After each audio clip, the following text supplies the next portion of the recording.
Yeah. Yeah, I thought Joseph should be on top and Jane Grace, isn't it? Yeah, That's just right.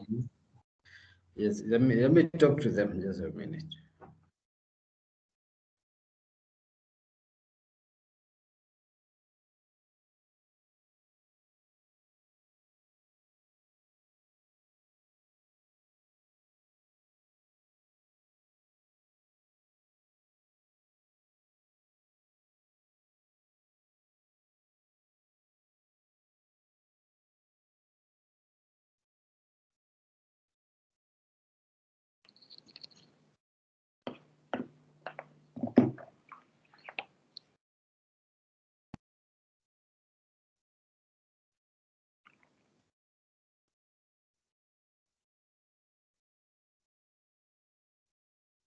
Good morning.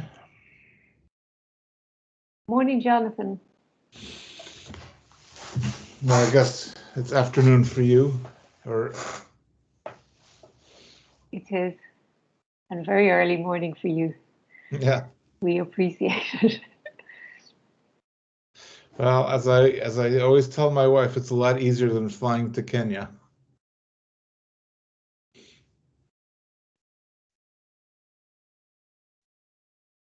Mm-hmm. So, Jonathan, I'm just looking it's up. always easy to fly.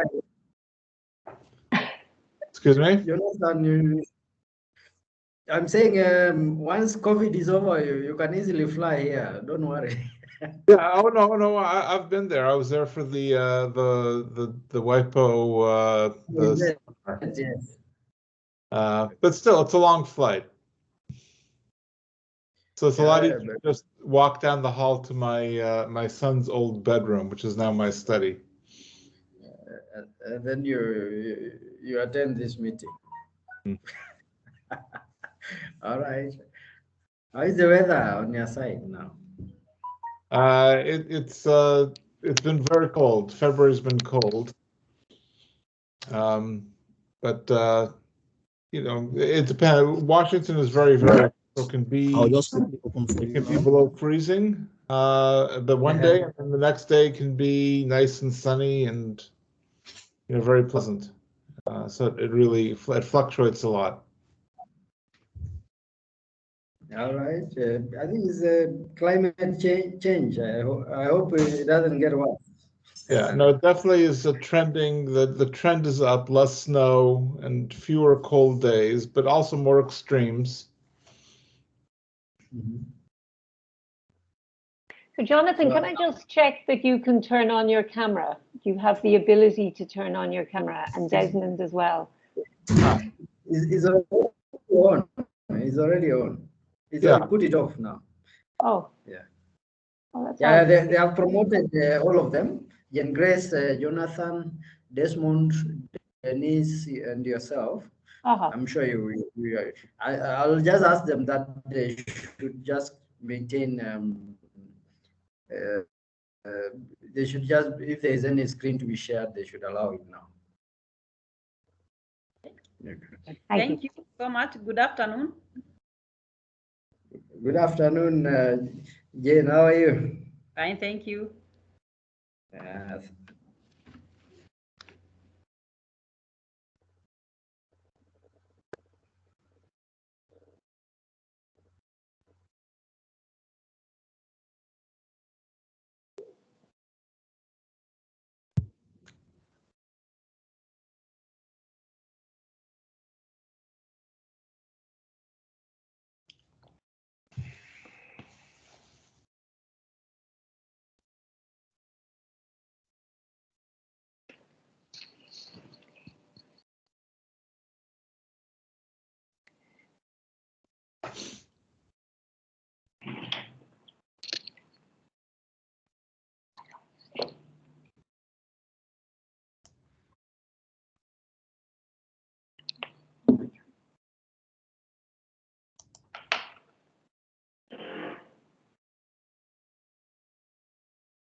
Hi, everyone. So sorry, I was trying to set up properly.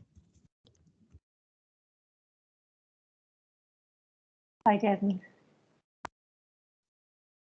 Hi, Teresa. Joseph is asking for to be unmuted and to have his camera enabled.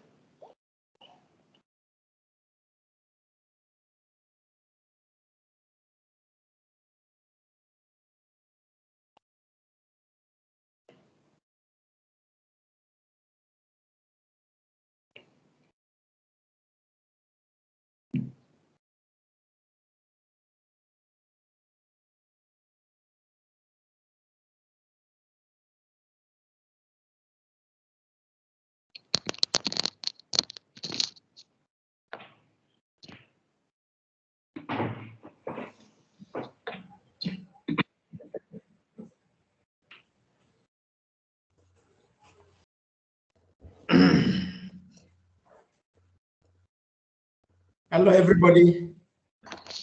Hello, Joseph. How are you? Hello, Prof.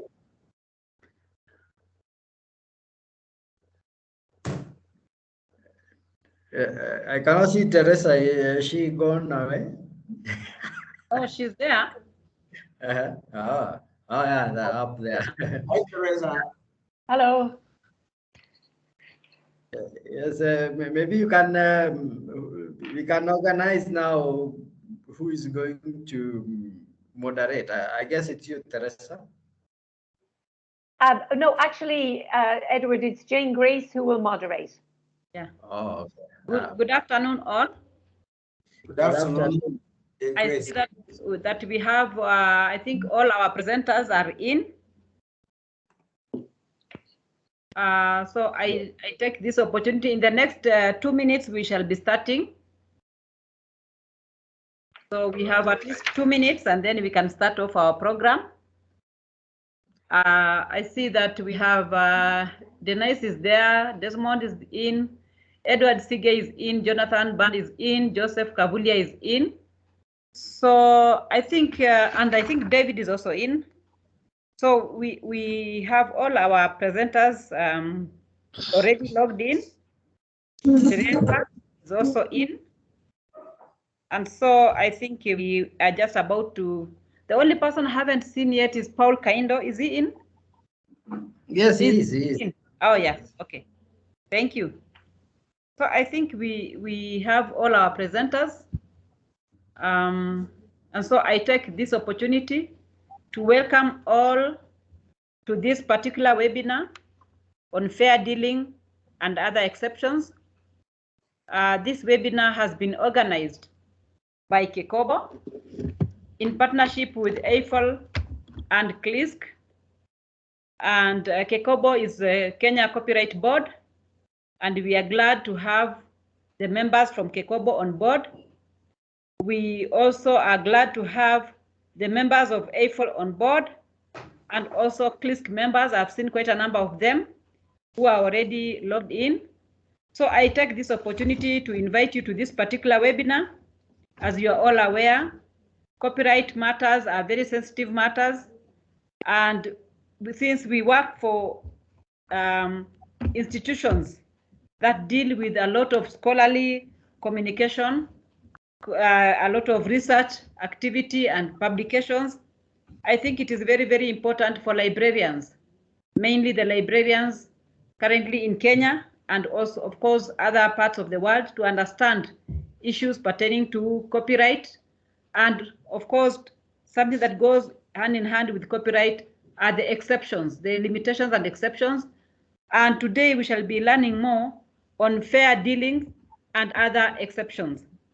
The Kenya Copyright Board actually has a huge mandate to overly oversee and administer and enforce copyright and related rights in Kenya.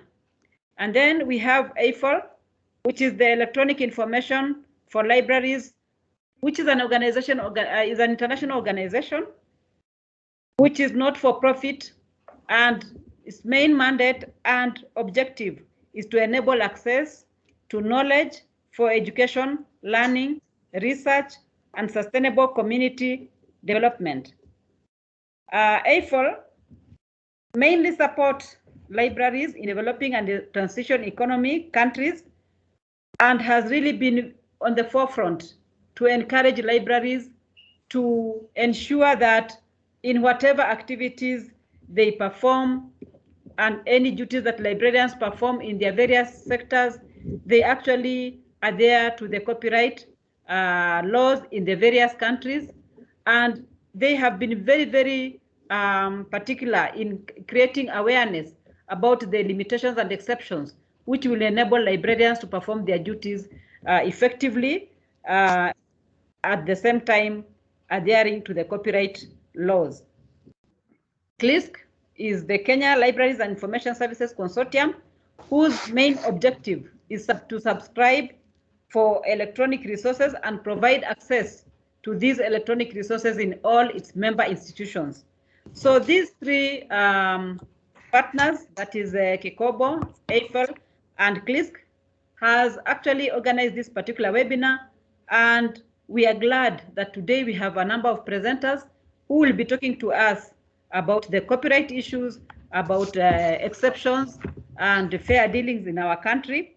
And with those few remarks, I just want to introduce myself and say that I'm Jenny Grace Kinyanjui, University Librarian at Egerton University, which is based in the Rift Valley in Kenya, and I will be your moderator for the afternoon.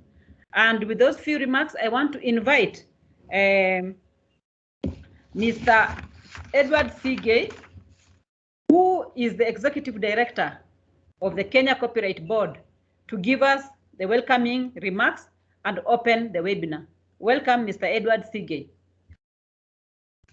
Thank you very much, Jen Grace, and good afternoon, panelists. It's my pleasure to be here this afternoon to participate at this webinar.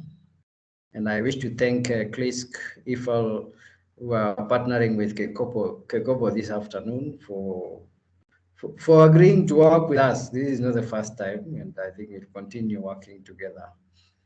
I must say, issues of exceptions and limitations, or fair dealing or fair use, and are really a neglected area of copyright, in that copyright is a balanced system, consists of rights to the rights holder and also rights to the public. And intellectual property officers and authorities have been accused of neglecting to educate the public about their rights or the free uses they can have of copyright works. So this afternoon, I'm happy that we are having this discussion, and this area is not simple. This is a very complicated area, even to those who practice copyright or who have experience. And we hope in the area of maybe electronic documentation, in the area of books and library, we'll have some light, at least, on how to manage copyright.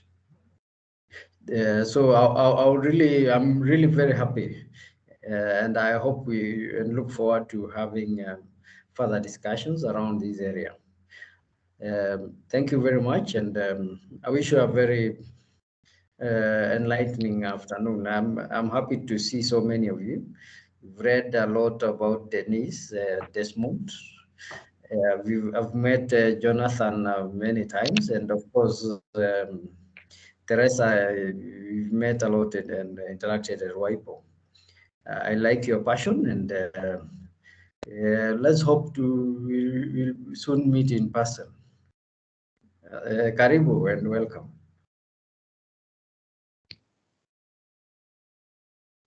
Thank you very much, Mr. Edward Sige, the Executive Director, Kekobo, for those welcoming remarks.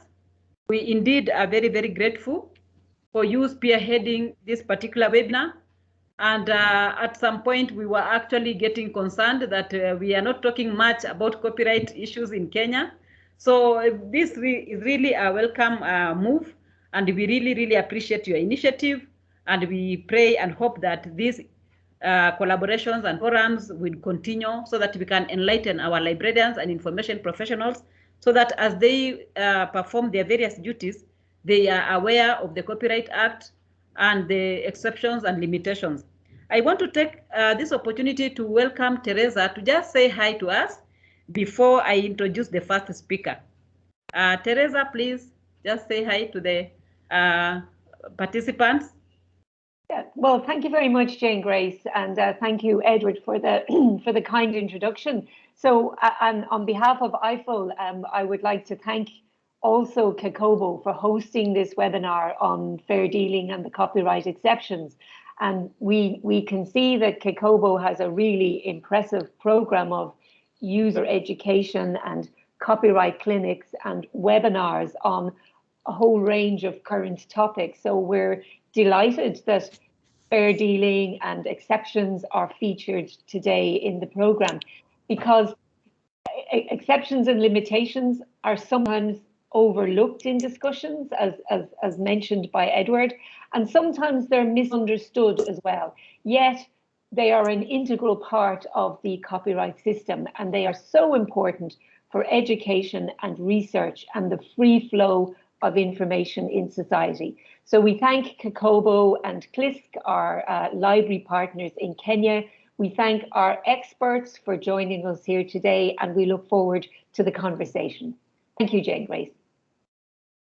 Thank you very much, Teresa. I also now take this opportunity to really appreciate what, Teresa, you are doing to really help librarians, especially in developing countries and transition economies, to carry out their duties effectively and efficiently with full knowledge of the copyright acts in the various countries and the limitations and exceptions that are available for us as librarians to utilize to be able to serve our users effectively. I now want to take this opportunity to invite Professor Joseph Kavulia, who is the chairperson of CLISC, to also just say hi. I know he will talk later in the program, but just to greet the participants. Thank you very much. Thank you very much, Jane Grace. Mine is to say a word of welcome. Welcome to Kenya virtually for those who are from different places. We really appreciate the fact that you all experts and panelists have spared the time to come and help us reflect on this matter. We appreciate the role of Kakobo over the years to try to clarify and work with the librarians and as well as other partners to ensure that everybody has a chance to access information and everybody has a chance to benefit from the information that is generated in Kenya. So mine is just to say welcome even to the members of CLISC, the heads of institutions, everybody feel at home, and let us openly discuss this matter so that you can be able to gain and enrich ourselves so that you can be able to be better mediators of information. Thank you very much. Thank you very much, Professor Kavulia. As participants, as you have heard from the three key people who have just given their remarks, today's forum is very, very important.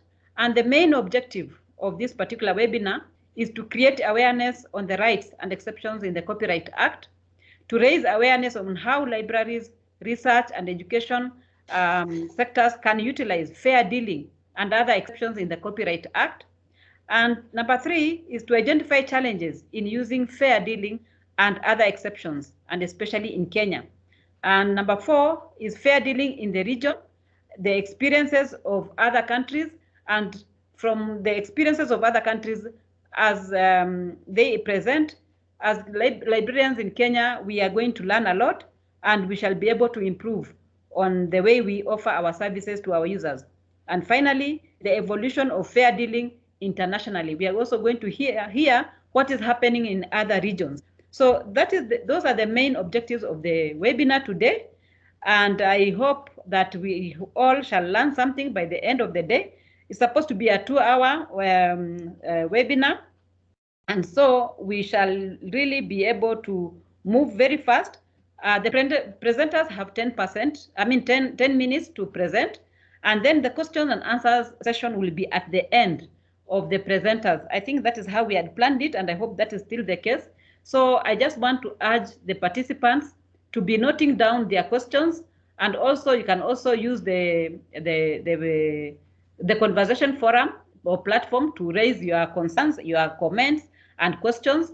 And then at the end of the presentations, we shall be able to respond, to get the responses from the various presenters. So I want to take this opportunity to invite the first presenter, Dennis Nicholson, to give us an introduction on the fair dealing and other exceptions.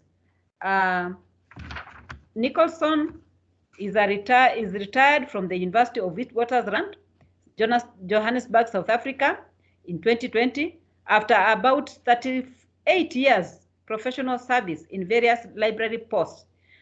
Her last post was scholarly communications librarian, and she managed the copyright services office for the university. In the year 2021, she started her own consultancy firm called Scholarly Horizons, and she has been also working in that area using the many years experience in copyright issues, open access, and scholarly communication, and is well recognized internationally, regionally, and also in South Africa for her advocacy and promotion of access to knowledge and for more balanced copyright laws in South Africa. She is an expert advisor to international, regional, and national library groups. And in 2021, she was actually awarded 2 prestigious awards, the Sally Trust Liasa Lifetime Achievement Award and the UNISA Chancellor's Calabash Award for being an outstanding educator. So I take this opportunity to invite the first presenter to give us her presentation. Thank you. You're most welcome.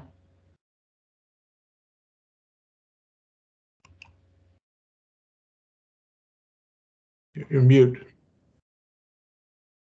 Kindly unmute.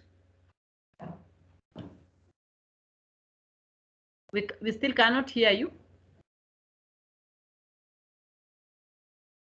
We still cannot hear you.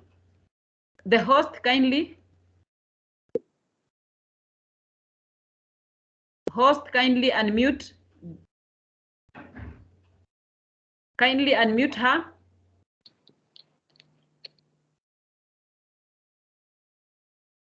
No, we still can't hear you. There should be an icon on your screen so that you can unmute.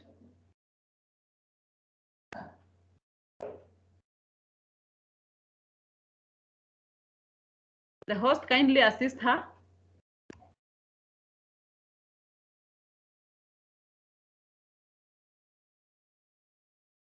We could hear Denise earlier.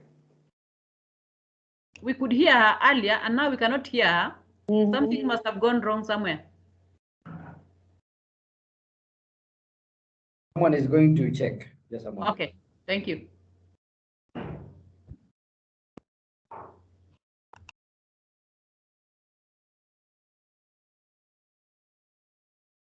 There's a message in the chat that Denise no longer has access to the chat, so perhaps she needs the permissions again.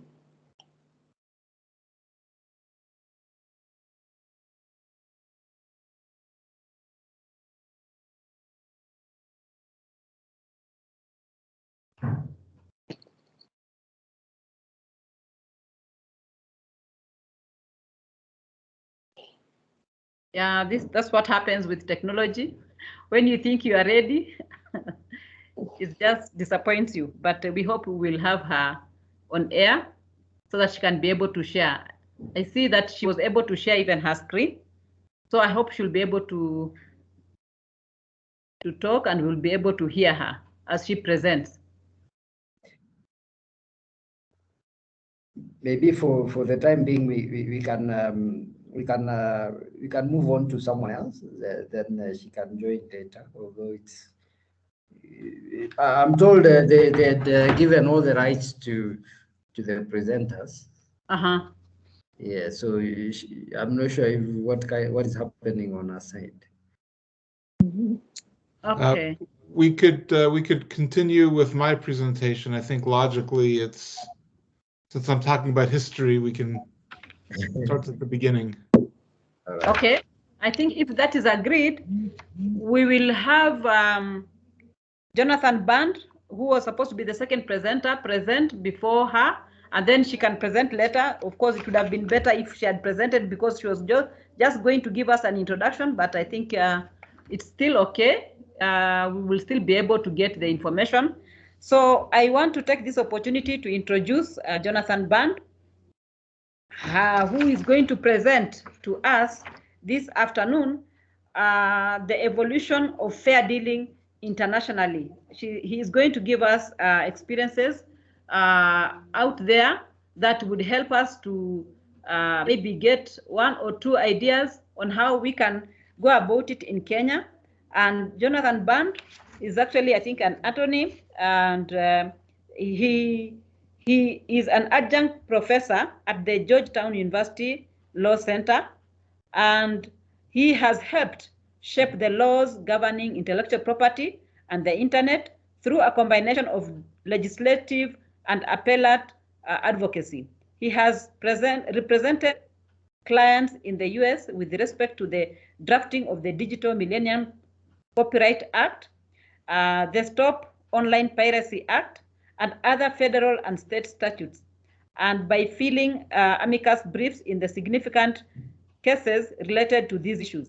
Mr. Band has represented clients also in connection to the Marrakesh Treaty, the Anti-Counterfeiting Trade Agreement, the Trans-Pacific Partnership Agreement, and the Transatlantic Trade and Investment Partnership, the United States, Mexico, and Canada Free Trade Agreements, and other international agreements. Mr. Band also has written extensively on the intellectual property and the internet, including books in Interfaces on Trial 1, Interfaces on Trial 2, Interfaces on Trial 3, and over 100 articles. So we really want to take this opportunity to invite Jonathan Band to share with us the rich experience that he has. You're welcome, Jonathan Band. Thank you very much. I hope, first of all, can everyone hear me? Yes, we can hear you. Okay, great. The most important thing. So thank you very much for having me. I'm going to spend the next 10 minutes talking a little about fair dealing and its history and how it has evolved internationally. Next slide, please. So fair dealing was first developed by the English courts in the 18th century in response to the reality on the ground. The Statute of Anne was adopted by Parliament in 1710, and very quickly courts recognized that if you took the statute literally, all kinds of legitimate activities, things that should be lawful, would not be. And so the courts, on their own, in the English common law tradition, started allowing certain uses when they thought they would be fair. And from out of this evolved the concept of fair dealing. It was adopted by US courts in 1841 in Folsom versus Marsh. That was a Supreme Court decision. But when the United States adopted it, instead of using the British terminology of fair dealing, they used a new terminology, fair use. But the roots of US fair use are in British fair dealing. And again, this was all done by courts in an effort to achieve the balance that we heard about earlier. Next slide, please. So the courts in England continued to interpret cases, and out of this body of cases, in the Copyright Act of 1911 actually contains a codification of the case law that had been developed by the British courts. That was then adopted or incorporated into the copyright laws of the various colonies. And then after the colonies achieved independence, most of the colonies continued to retain the fair dealing provision within their laws. Meanwhile, in the United States, all the way until 1976, fair use was entirely a judge-made concept, and you had to look at decisions to understand what was fair use. It was then codified in 1996 in the U.S. Copyright Act, which distilled the case law into statute. Since then, fair use has been adopted in numerous countries. So you can see places like Liberia, obviously they look to US law given their history, Israel, Singapore, Malaysia, Korea, the Philippines, Taiwan, and some other countries. And so what they did is rather than, but you'll notice that Israel, Singapore, Malaysia, of course, were all former British territories, so they already had fair dealing in their laws. So for them to go from fair dealing to fair use was not a huge step. On the other hand, for places like Korea, adopting fair dealing was a large break from their legal tradition. And we'll talk a little bit more later on about why they would have done that. Next slide, please. So here you see a map of fair use and fair dealing around the world. So the green is the fair use countries. The blue is the fair dealing countries. And so this is a good visual representation of how the sun never set on the British Empire. So a lot of the world that doesn't have fair use, but certainly, again, in terms of time zones, every time zone does have fair use or fair dealing. Also, more significantly, is the number of people who live in regimes with fair use or fair dealing, especially when you include India, Pakistan, and Bangladesh, as well as the United States. You get about a third of the world's population, maybe a little bit more, and over 40 countries. So fair use and fair dealing are very widespread around the world. Next slide, please. So what exactly is fair dealing? What exactly is fair use? So fair dealing is a relatively flexible exception where basically in the first sentence you see that's a paraphrase of the law as it appeared of the British of the English copyright law from 1911, and it says fair dealing for the purpose of research, private use, criticism, review, or news reporting is not infringement. And so that phraseology appears in all of these different fair dealing countries that I referred to, all these former British colonies. Sometimes it's in one section, sometimes it's in 2 or 3 different sections, but that's the basic formulation. Also, interestingly, in the 100+ years since it was adopted in these various countries, it has evolved in all kinds of interesting ways. But the core is fair dealing for these purposes. Now, fair use, which is the next paragraph, this is a summary of the fair use provision from the United States. And it says fair use for purposes such as, we'll talk a little bit more about that, such as criticism, comment, news reporting, teaching, scholarship, or research is not infringement. And then there are these 4 factors that a court is to consider in assessing whether a particular use is a fair use. The purpose and character of the use, the nature of the copyrighted work, the amount and substantiality of the use, and the effect of the use on the marketplace. So next slide, please.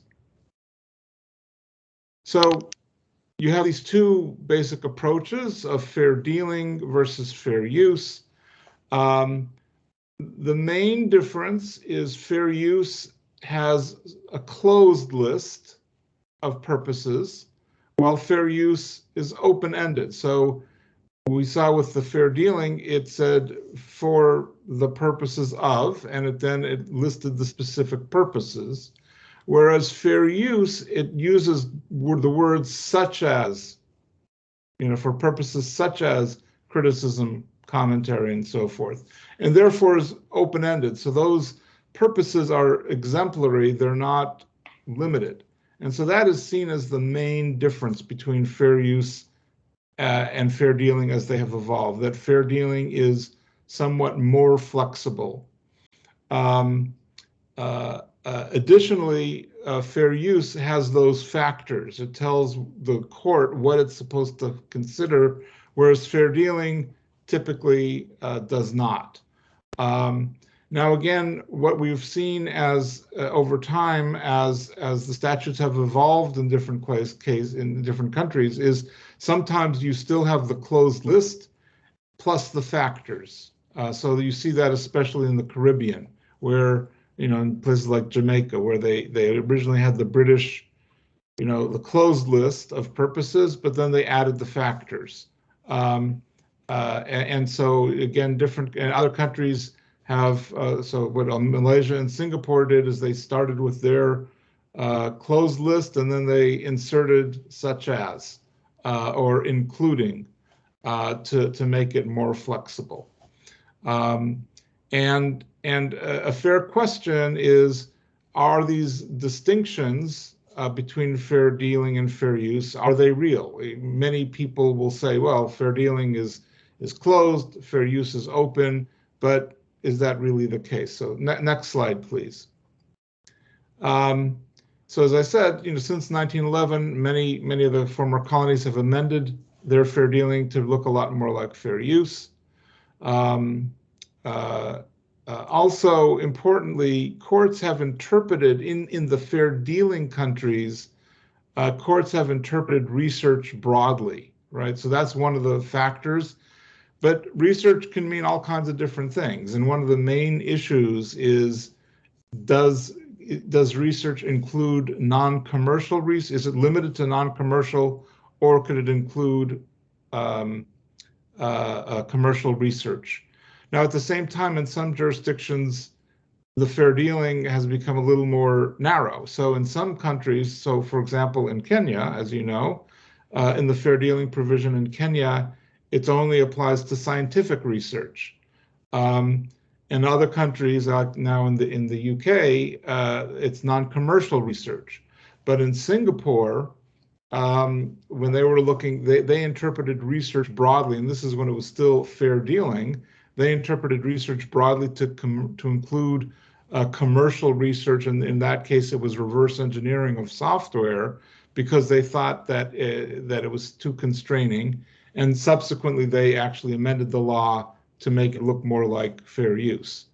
Then we have in Canada, the Supreme Court interpreted a fair dealing provision, which was a closed list without factors, and they interpreted it to be similar to fair use. Now, obviously, the Canadian courts were looking to their neighbor to the south, and the case law and the statute in the United States, and they interpreted their fair dealing as equivalent to fair use.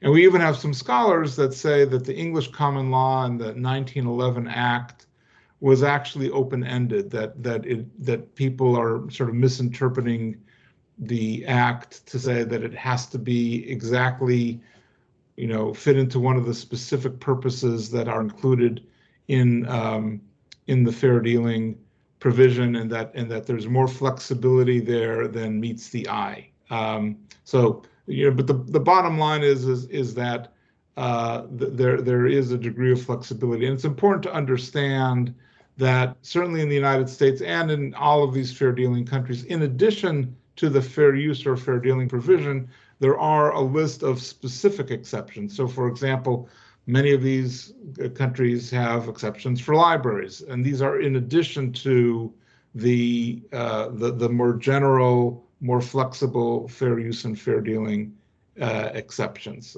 Next slide, please. You have 1 minute or two. I hope you are about to finish. Okay, this is the last slide.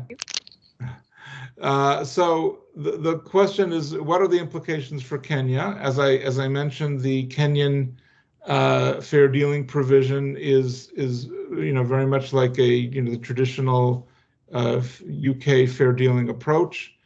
And so my suggestion would be to add the word "such as" to section 26(1)(a).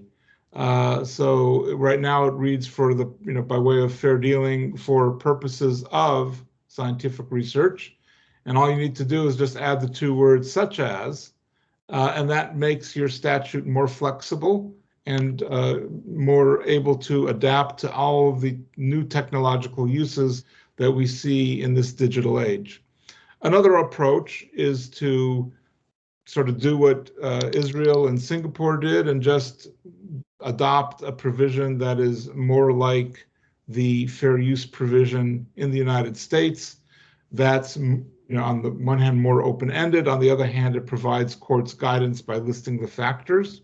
In any event, I've put together with a colleague a handbook that has all of the fair use and fair dealing provisions from around the world, and you can sort of flip through that and see how different countries have adapted fair use to their domestic situation. And again, it's very interesting from a legal history point of view to see how starting with the British approach, the English Copyright Act of 1911, how now over 100 years of development, you have all of these different options.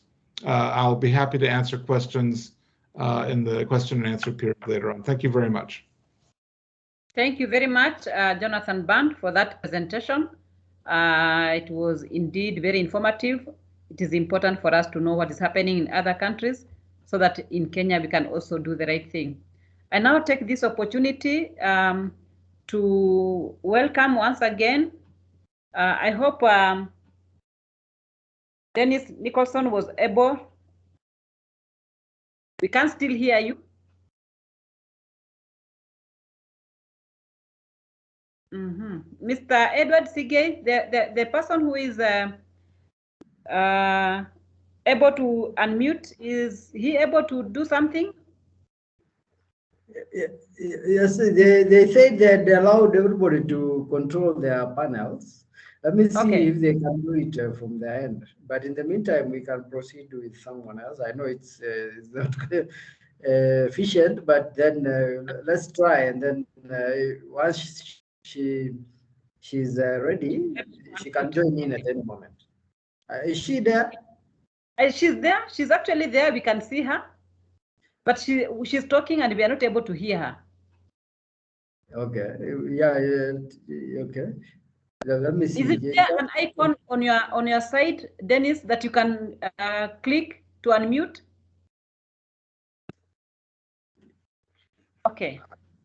Can she maybe check systems volume? No. Systems volume? Systems microphone. She can hear. It's in. Okay. She cannot hear us either because I think she can hear us, but we can't be able to hear her. Yeah, let her stand down, then we can proceed with someone else. Once anytime something has been sorted, she can jump in. I think that would be the next presenter is Professor Joseph. Excuse me, Jane Grace, maybe if I could just interject there. While the next presentation is happening, I will contact Denise separately on WhatsApp, and I'll have a conversation with her and try to help her to sort out the technical problems. Thank you, Teresa. You're welcome. So we will now invite Professor Joseph Kavulia, who was supposed to present as the third presenter. Professor Joseph Kavulia is the current chairperson of CLISC, and he is also the current university librarian of Chuka University in Kenya. And Professor Kavulia has worked for 24 years at Catholic University of Eastern Africa as a university librarian. and has 6 years as the university librarian and an associate professor of library and information science in the Department of Computer and Information Science of the same university. He is also, as I said, the current chair of CLISC, and his areas of research interest is digital libraries, informatics for development, library information science education, and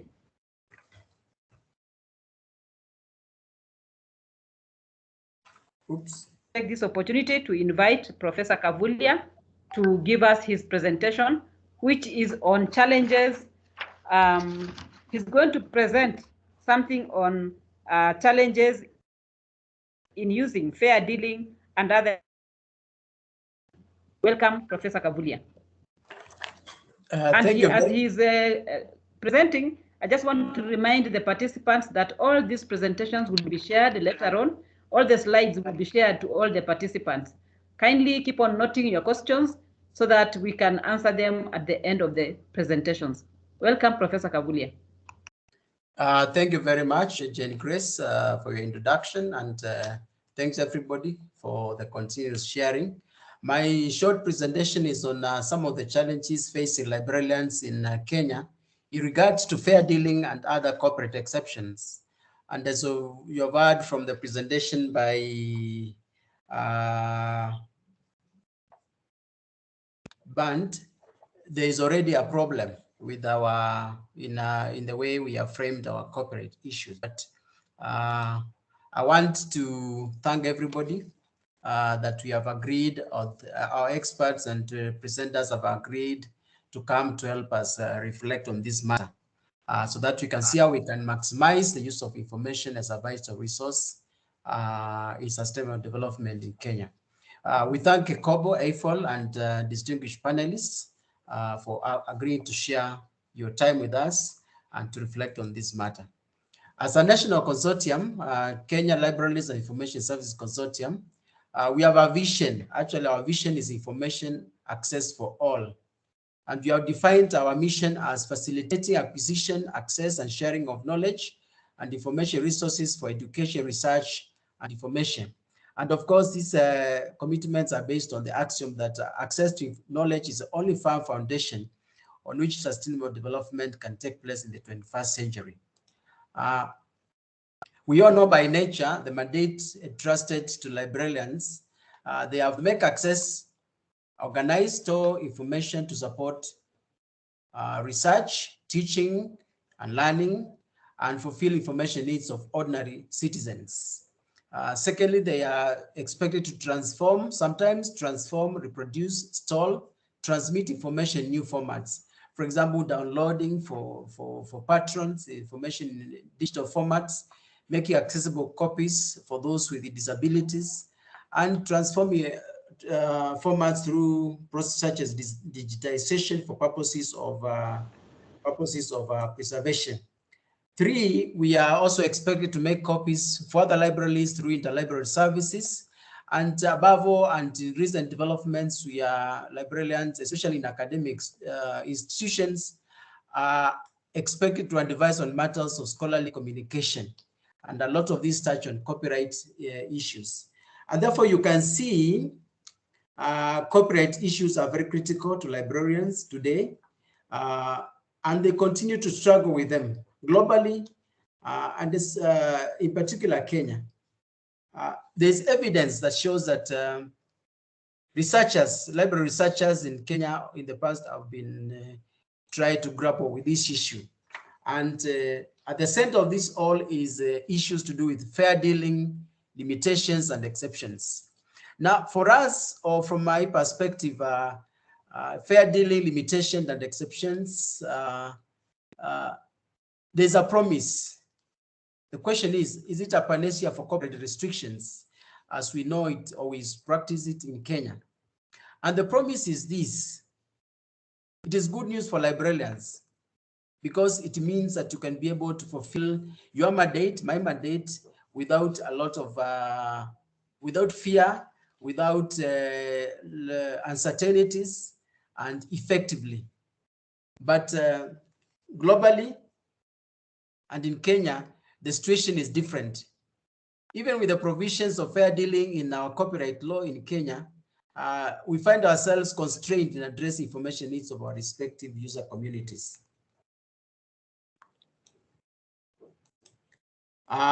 Actually, there is evidence, or there's been claims that copyright infringement in Kenya is endemic. And Kenya universities and their libraries have been frequently accused of not doing much to curb copyright infringement.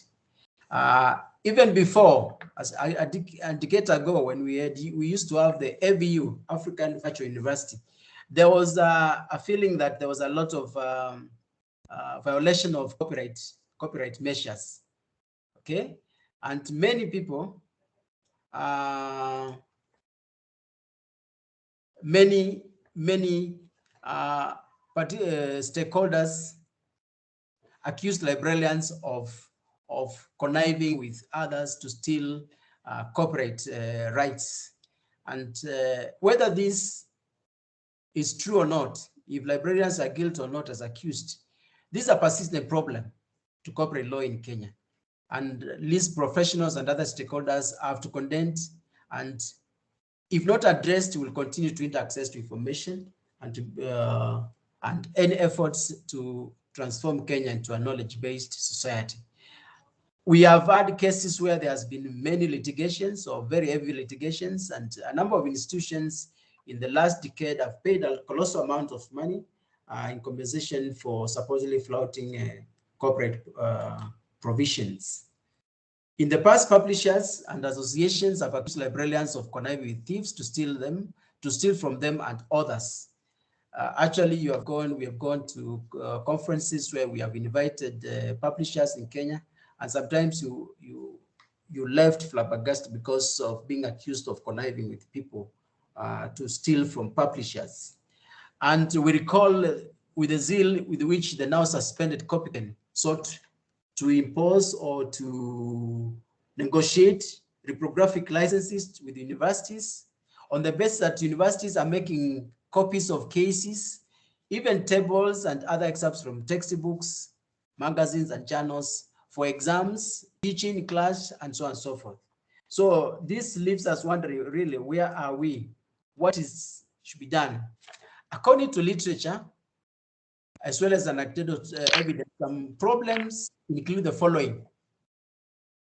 Most librarians, including library researchers, have no access to legal advice from the institutions.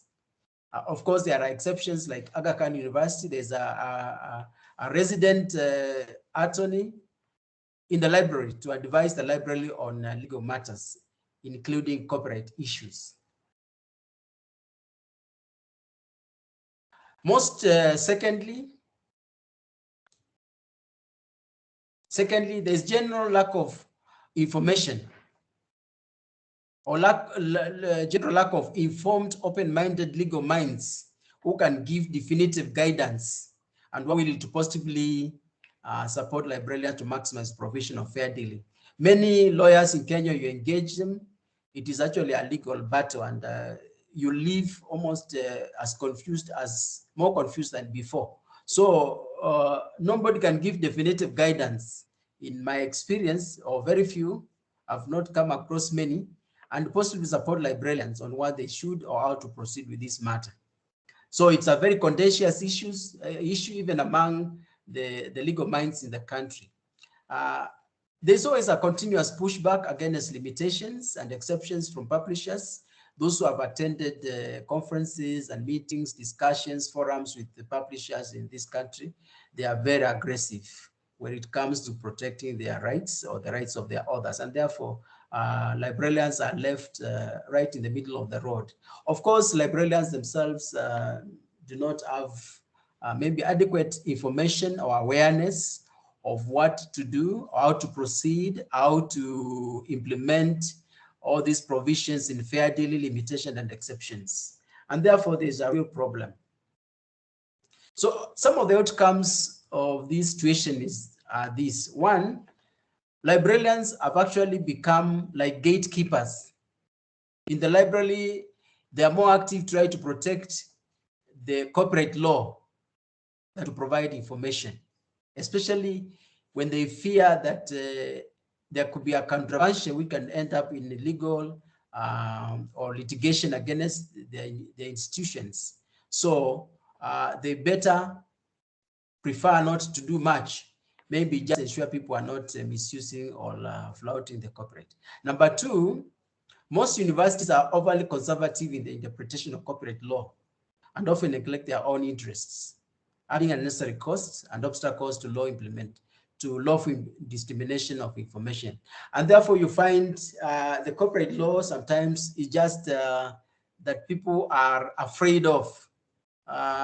Even if you have one copy of a book, you better find ways of ensuring as many people read it, rather than make some copies of a page or something like that, and so on and so forth. So we have a situation where people are refusing to act, and thereby librarians, for example, not being able to fulfill their mandate, and as such, access to information being constrained. These are the issues that I managed to get maybe from not a really major research, but they give us an indication of where we are. There is a problem and interpretation, and we are here to hear how we can proceed with the matter. Otherwise, thank you very much for your attention. Thank you very much, Professor Kavulia, for that presentation. It is good we know the challenges that are facing librarians in Kenya, and we are here to learn even from other librarians and information professionals elsewhere, how they have gone about these challenges and overcome them. So we now take this opportunity to invite Dr. Desmond Oria Koba. I'm sorry if I don't I don't pronounce your name properly. You will kindly pronounce it for us so that we do not cause injustice to your name. Desmond is a senior lecturer in the Department of Mercantile and Private Law in the University of Venda, South Africa. Desmond obtained his LLM and LLB degrees from University of Benin in 2019 and obtained a PhD in commercial law, focusing on intellectual property and competition law from the University of Cape Town in South Africa. He is a senior lecturer in the Department of Mercantile and Private Law in the University of Venda, South Africa, and an independent consultant with the World Intellectual Property Organization, which is WIPO Academy. He is a Queen Elizabeth Scholar and research collaborator with the Open Africa Innovative Research Network and the South African Department of Science and Innovation, stroke National Research Foundation Research Chair on the Intellectual Property Innovation and Development in UCT. Desmond was called to the Nigerian Bar in 2008 and was a visiting researcher in the Center for Law, Technology and Society in the Law Faculty, University of Ottawa, Canada in 2018. Desmond is also an author of Copyright, Collective Management Organizations, and Competition in Africa, Regulatory Perspectives from Nigeria, South Africa, and Kenya, which was published in 2021. We now take this opportunity to welcome him so that he can also give us the perspective, maybe from Nigeria or any other areas that he has practiced and has some experience in. Thank you so much. Welcome, Desmond, for the presentation. Thank you very much. I'll just try to share my screen briefly. Please let me know if you're seeing my screen. I'm sharing.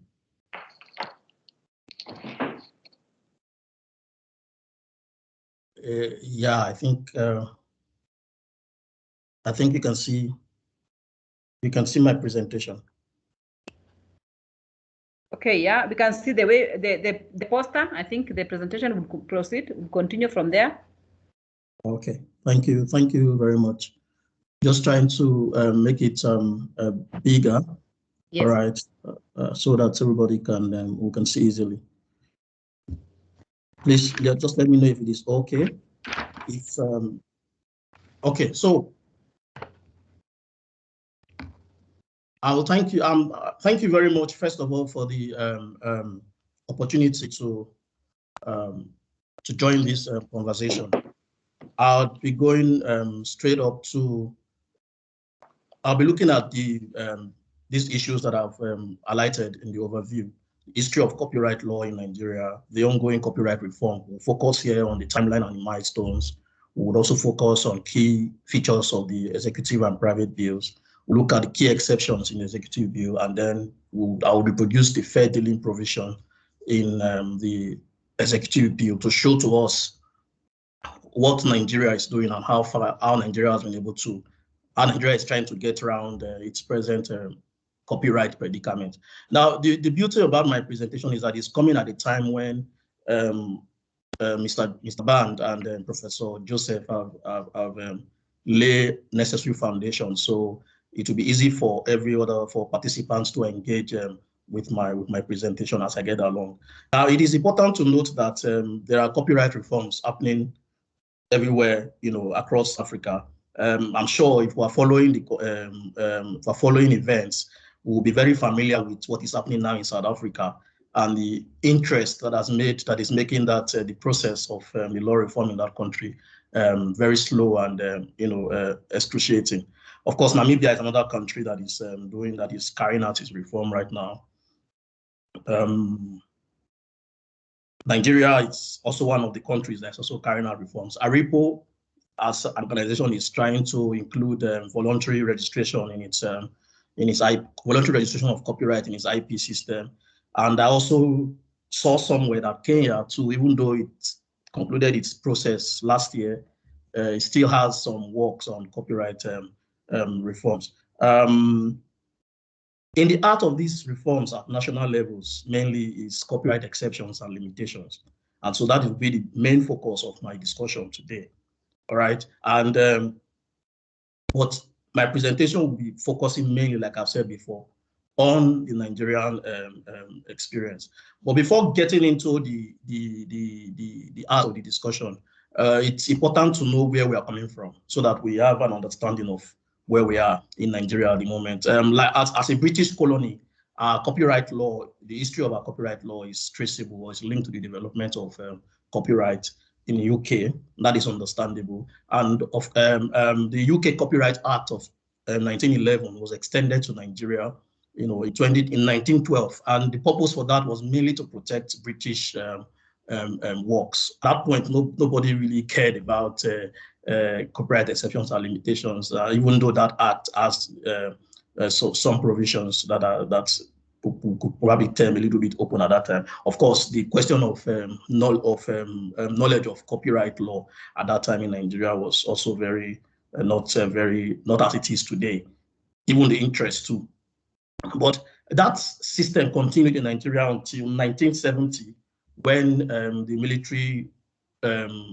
military head of state then were under military rulership then promulgated Decree number 6061 of 1970, which was the Indigenous Copyright Act in Nigeria. Not long afterwards, in 1988, another decree number 47 of 98 was enacted to replace the 1970 decree. And of course, that 1998 decree was modeled after the WIPO-Tunis model. The essence or the rationale behind this amendment or this replacement was not basically about copyright exceptions and limitations, but mainly because there were provisions in 1970 decree that they felt were not strong enough to protect owners of copyright works, and also because Nigeria needed to bring its law, in tune with the Berne Convention. Okay, and of course, that decree has been the Decree 1998, which is actually the extant Copyright Act that we have in Nigeria, has been amended twice, in 1992 and in 1999. In 92, the essence was to bring in a comprehensive regulatory body that we have today, the Nigerian Copyright Commission, and also some provisions around collective management organizations. In fact, the 1999 amendment was also aimed towards tightening or strengthening the collective management organization framework, regulatory framework in Nigeria. So the focus was not really on copyright exceptions and limitations. But in 2012, a process began, within the Nigerian Copyright Commission to amend, or to enact a comprehensive act that would bring Nigeria's law in tandem with what was happening, the current reality at that time, which was mainly propelled by digital copyright issues. And so that process led to the production of a draft copyright bill for public comment in 2015. After the comments, revision of the draft copyright bill took place, and we heard nothing until in 2018, when there were news reports that that bill has been approved by the Nigerian Federal Executive Council as an executive or public bill, for the Nigerian Copyright Commission and the Ministry of Justice to forward to the National Assembly. Just to note that the Nigerian National Assembly is made up of the House of Senate, the upper chamber, and the House of Representatives, the lower chamber. This information is important because of what I will say, soon. Okay, so again, we didn't hear anything. The policymakers went to sleep until earlier in 2021, when a private bill. Now, a distinction must be drawn between public and private bills. Private bills are those bills that are sponsored by private individuals in Nigeria, either a member of Senate or a member of the House of Representatives or an NGO, as the case may be. But public bill or executive bill are bills that are sponsored by government organizations, but government agencies, or like in this case, the Federal Executive Council. All right, so in early 2021, a private bill was sponsored to repeal the Extant Copyright Act and to enact a new Copyright Act. Now that bill was sent to the Senate, the Senate of the National Assembly. It passed second reading in June 2021, and then it was referred to the Senate Committee on Trade and Investment. Now, the good thing about this move by that private individual, that is a sitting senator, was that it propelled the Nigerian Copyright Commission and the other government ministries and government agencies that were involved in the process to quickly now send the executive bill to the Nigerian Senate. So later in 2021, the executive bill came to the Nigerian Senate. It passed the second reading in September 2021, and it was referred to the Senate Committee on Judiciary, Human Rights, and Legal Matters. So at that point, we ended up having two bills, the executive bill and the private bill. So there was now a need for harmonization, a need for the bills to be brought together, so that one does not trump the other. That led to a process which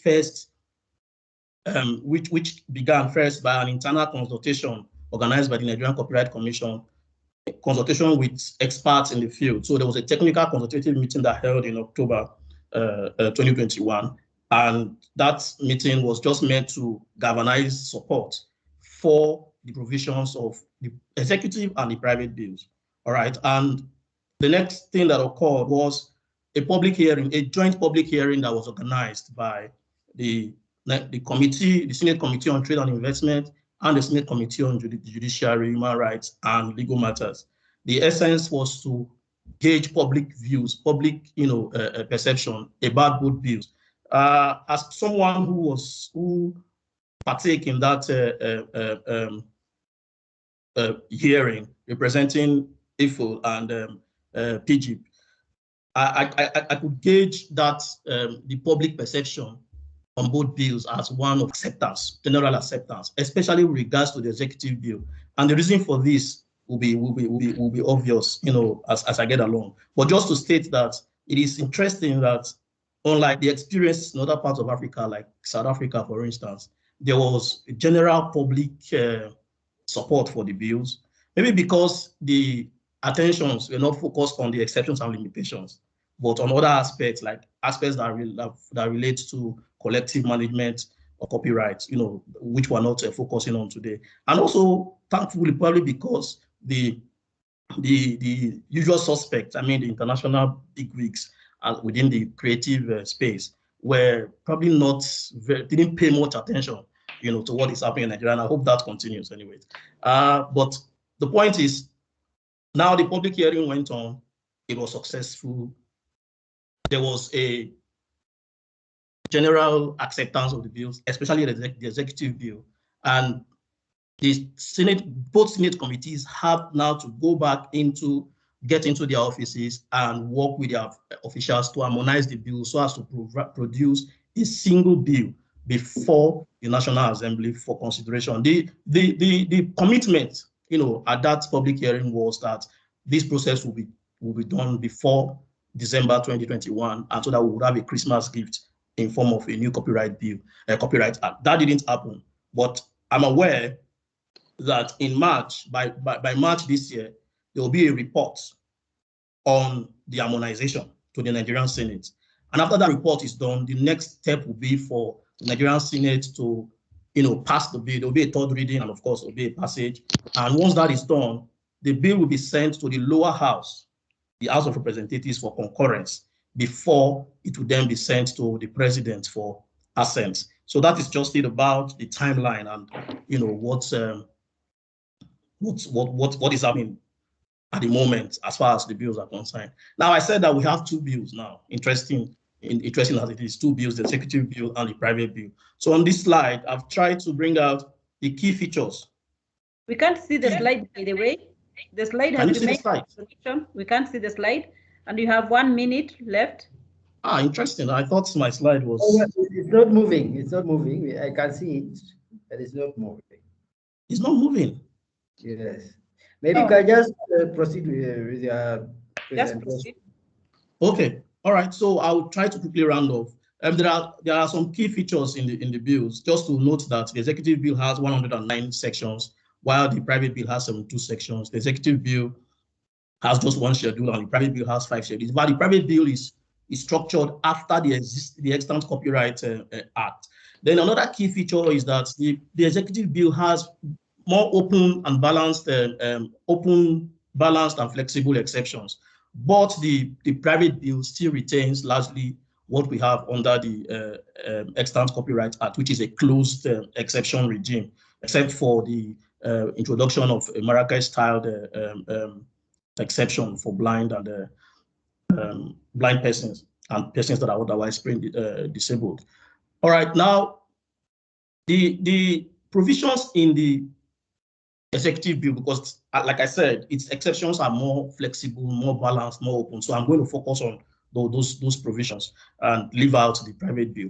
The executive bill has in section 20 a provision that looks like the UK style fair use, but which is couched fair dealing. We'll see why I regard it as US style fair use in the next slide. Sadly, you said we can't see the slides. All right, so it also has provisions for persons with disabilities beyond what the Marrakesh Treaty provides. That executive bill also has provisions, again, specific provision for the Marrakesh-styled exceptions. And it has exceptions for copying for purposes of instruction and examination. It has exceptions for recording of broadcasts by education establishments, exceptions for reprographic copying by or on behalf of educational institutions. There are exceptions, special provisions for archives, for libraries, for museums, for galleries, GLAM. And of course, there are exceptions there's a compulsory license regime.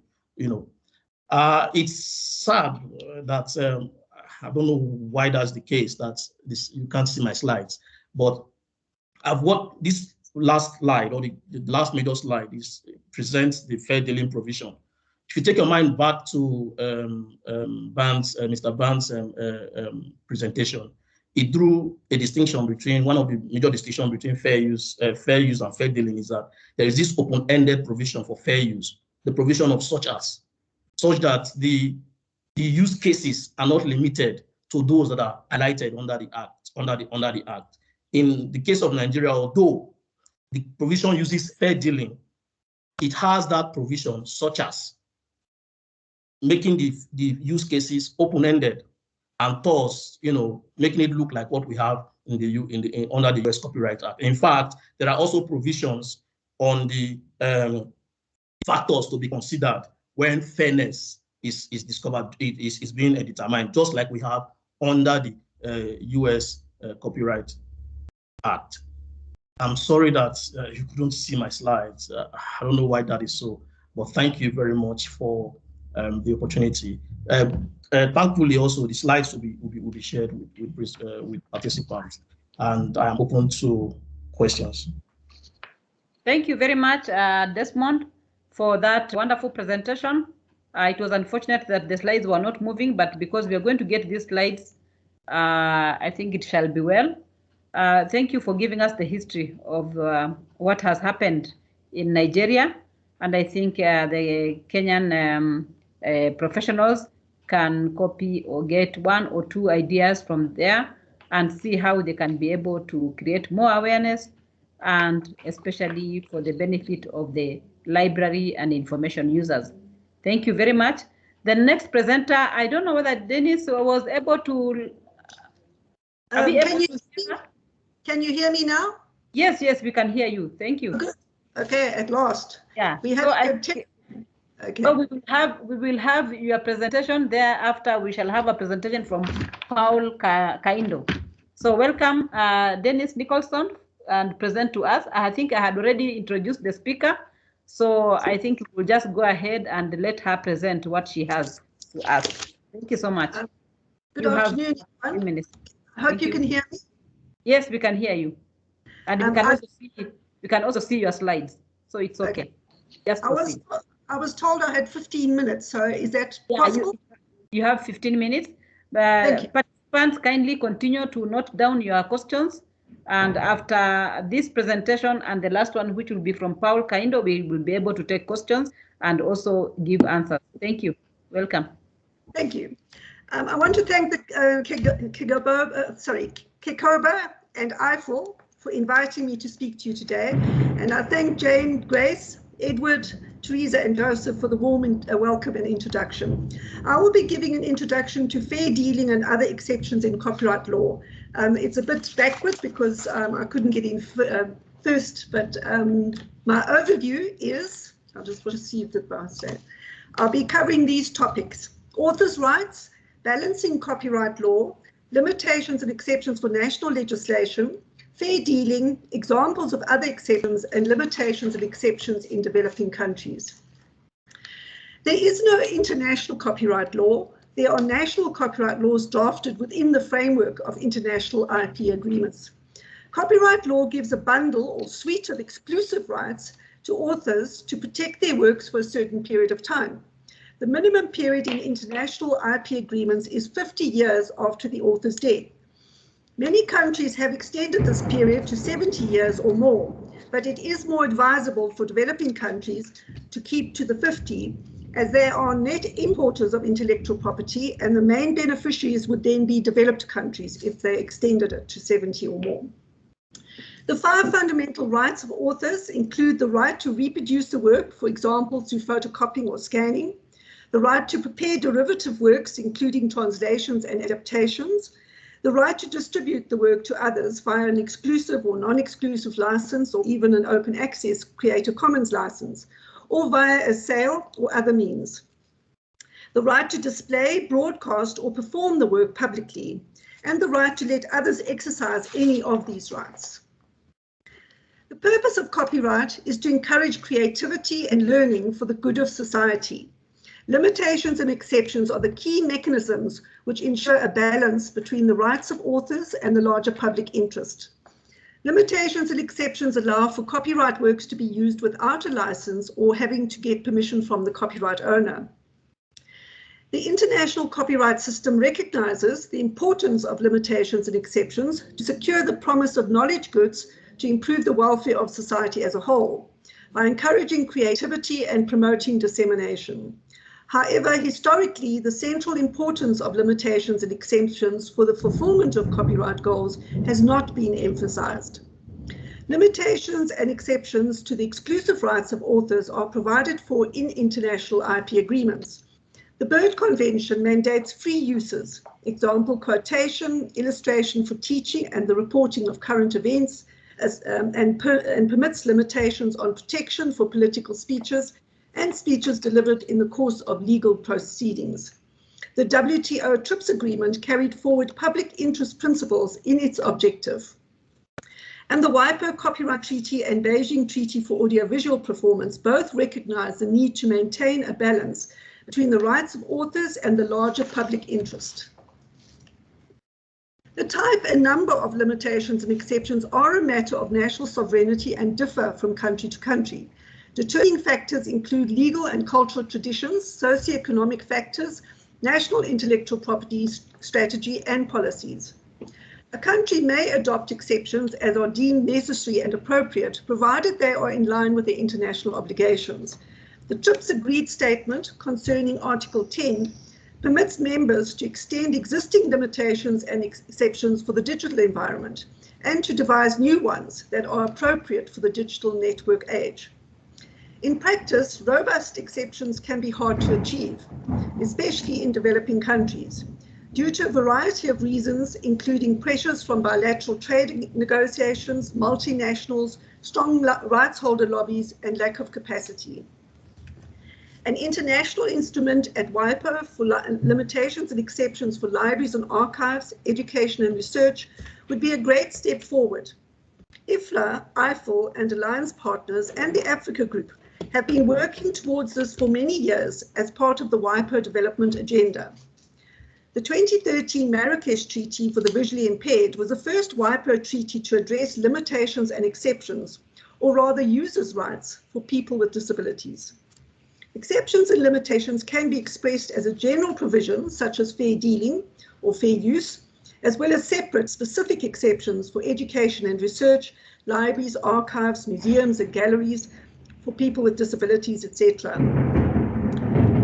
In the digital environment, specific exceptions can be adopted for computational analysis, digitization, and other purposes too. So what is fair dealing? Fair dealing is an exception that provides a closed list of specific permitted acts that can be done without a license or permission from the rights owner. It is a list of possible defenses against an action for infringement of an exclusive right of copyright. It allows you to use other people's copyright protected works for the purpose of research, personal or private use, private study, education, quotation, criticism or review, judicial proceedings, news reporting, parody, satire, and a few other limited activities. You would be required to acknowledge the source where applicable. There is no magic figure for fair dealing of 5% or 10% of a work. Unfortunately, fair dealing is not generally defined in copyright laws, nor are there any criteria for users when using copyright works. Users tend to either be too conservative in how much they can use from a work, and in many cases rather apply for permission and pay a fee, even though there is fair dealing, or they copy as much as they need regardless. The latter leads to infringement in many instances. If an act restricted by copyright does not fall into one of these categories, the act will be unlawful unless a license has been obtained from the copyright owner. Generally, a use will be fair if you are copying for a valid reason, you don't copy more than you need, you give attribution where possible, and your work is not directly competing in the market against the original. If there's litigation, what is fair would be determined by a court. Copying a number of pages may be fair in some instances, while copying just one page may not be fair where it is the essence of the work. The courts would apply various criteria and considerations, so each case would be considered on its merits. Your slides are not moving? Oh dear, because they are showing on my side. Okay. Now that's good. Shame. Okay. Personal or private use. Reproduction for private purposes and research is one of the most universally accepted limitations and exceptions to the right of reproduction in national copyright laws. The need for a person to make copies for a variety of non-commercial purposes in their everyday lives is widely recognized. It would be impractical and onerous if permission had to be obtained for each and every copy, and it would serve to hamper the free flow of information in society.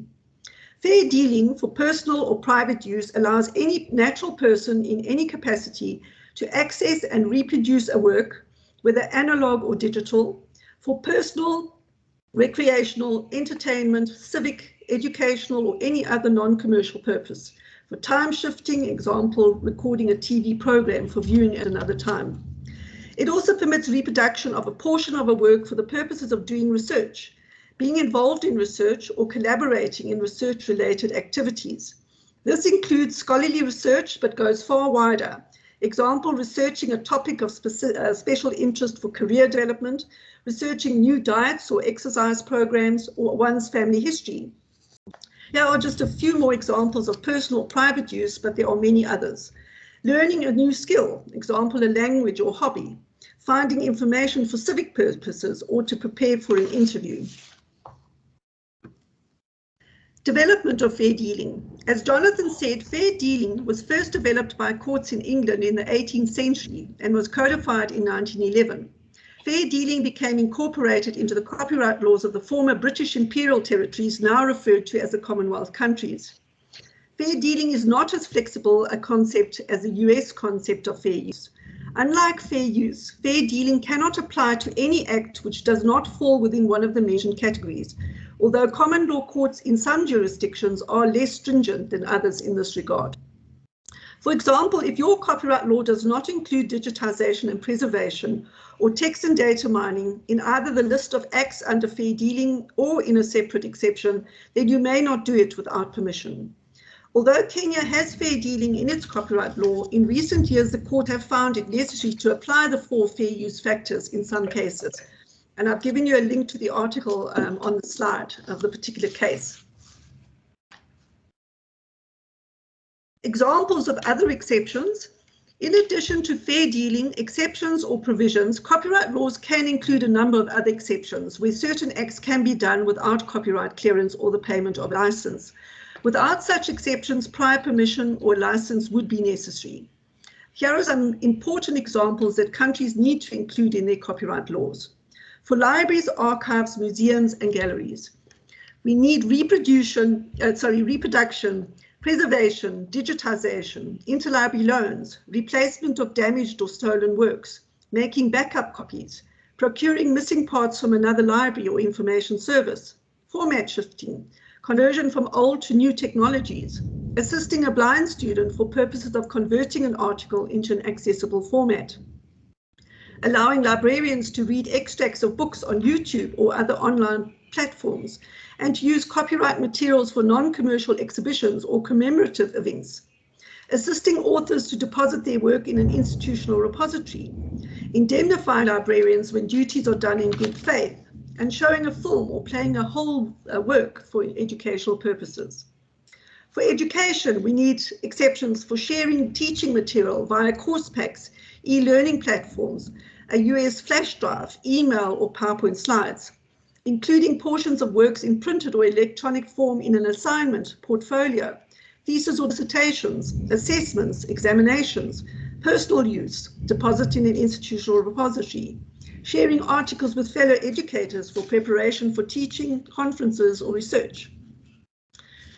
Research or academic activities, sharing with other academics for discussion on specific topics or research, or with rural academics who do not have access to up-to-date resources, or for collaborative projects, or applications for 3D, artificial intelligence, virtual reality, text and data mining, circumvention of technological protection measures for lawful purposes, example, re-engineering or repairing software on a ventilator, using video clips or adapting images or other graphics for theses or dissertations with acknowledgement. For people with disabilities, the Marrakesh Treaty has made it possible for copyright works to be converted into an accessible format and share accessible formats across borders.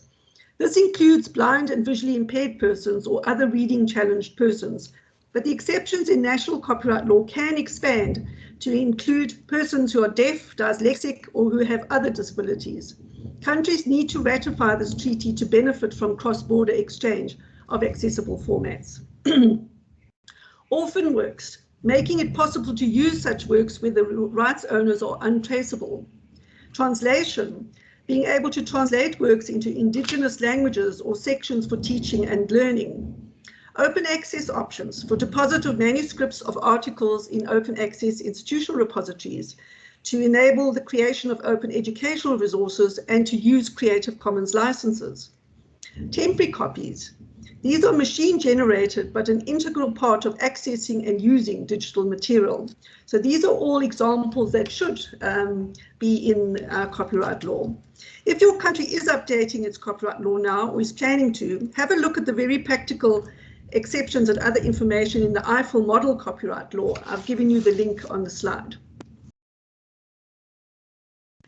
Developing countries have a role to play by actively implementing limitations and exceptions in a manner that best suits their domestic needs, especially the need to stimulate local creativity and enable access to knowledge.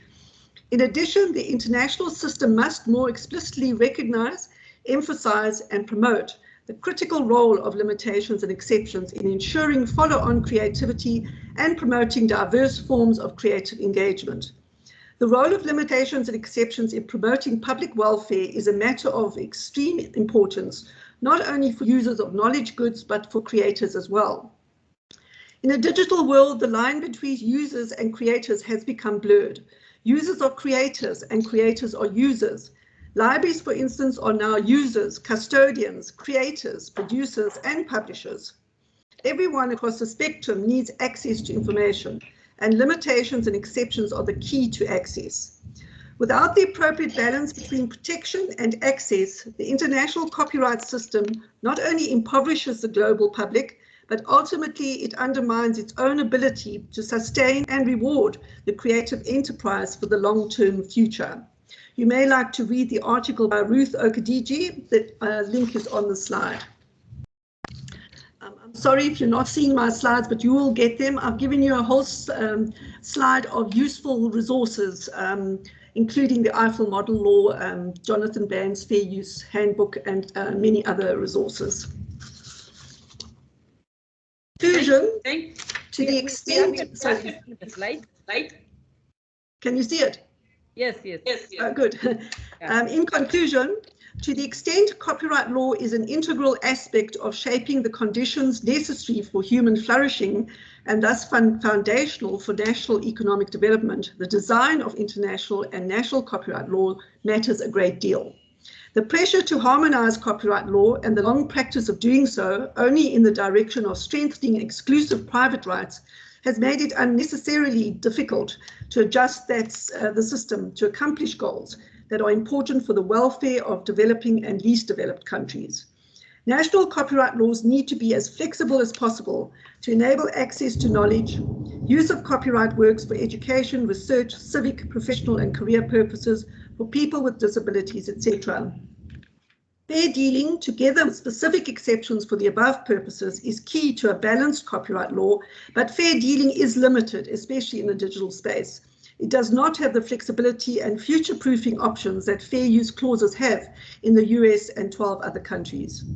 As Jonathan said, over the past century, the fair dealing statutes have evolved in many of the Commonwealth countries and increasingly resemble the fair use statute in the United States.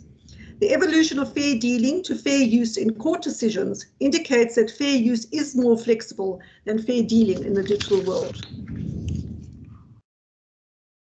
Thank you very much for your attention, and I'm sorry for the technical problems. Thank you very much for that very, very detailed presentation. Indeed, that is why it was supposed to be an introduction, because it has given us a lot of information about copyright and fair dealing and exceptions and limitations. But all the same, even though it was not the first presentation, we have also learned a lot. And I think the participants will be able to get a lot of information, even from the slides, which will be shared later. Participants, I hope you are still taking your questions and comments down.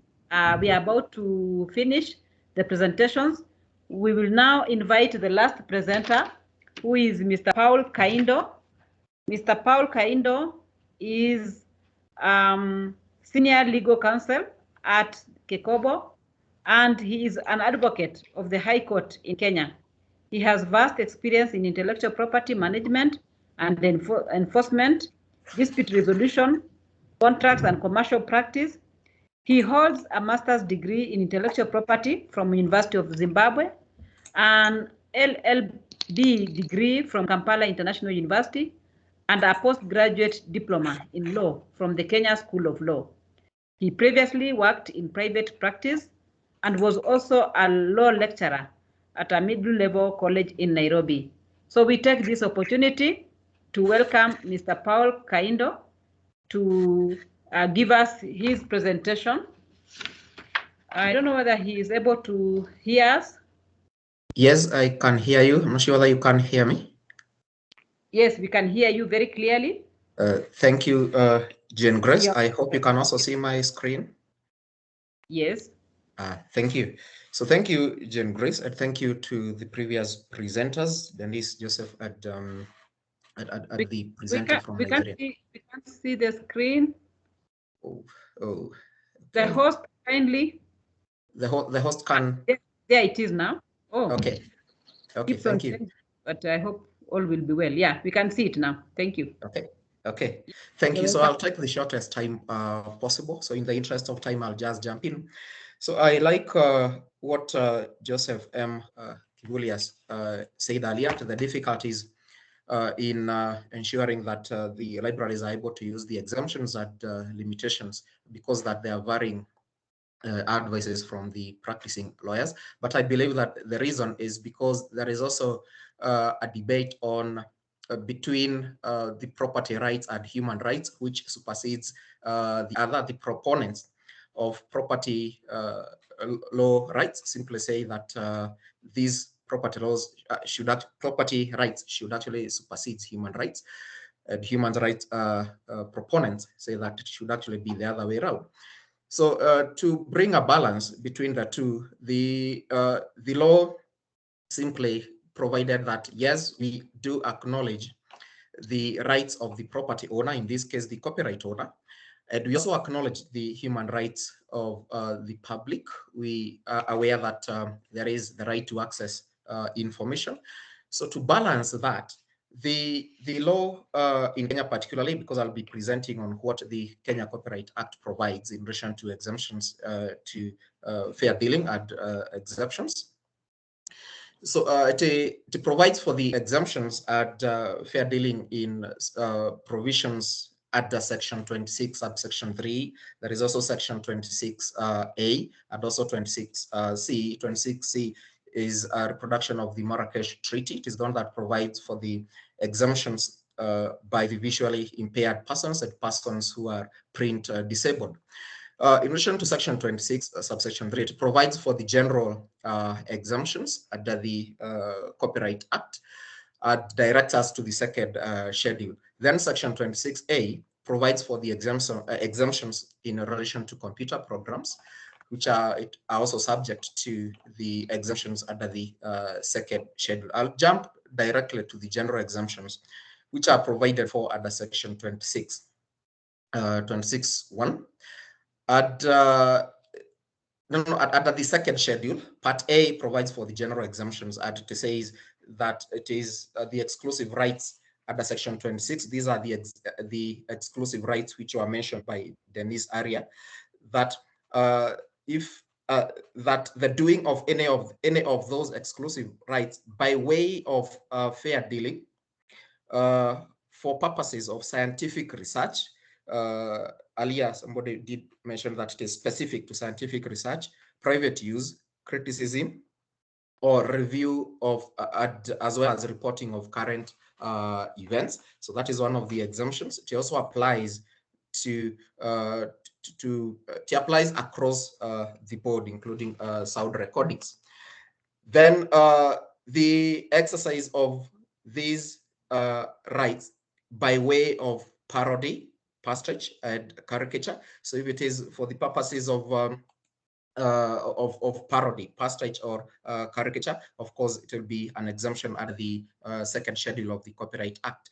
Then the right to quote, of course, as long as it is compatible with fair practices and it is justified, is also an exemption that is actually identified under the second schedule, as well as judicial proceedings or any reporting of any such proceedings, as like you are aware, in Kenya we have introduced the virtual hearings, so recordings of such judicial proceedings and recordings and reporting of such proceedings will also be protected, will also fall under the exemptions and limitations. The other exemption under the second schedule is the production and distribution of copies or the inclusion in an audiovisual work of a broadcast of works which are placed in a place where they can publicly be viewed. Of course, that has in the past elicited different debate. And it is similar to the next general exemption, which is the incidental inclusion of a copyright work in an artistic work, sound recording, audiovisual work, or a broadcast. The operative word there is incidental inclusion. It is left to the court to determine whether it is incidental or not.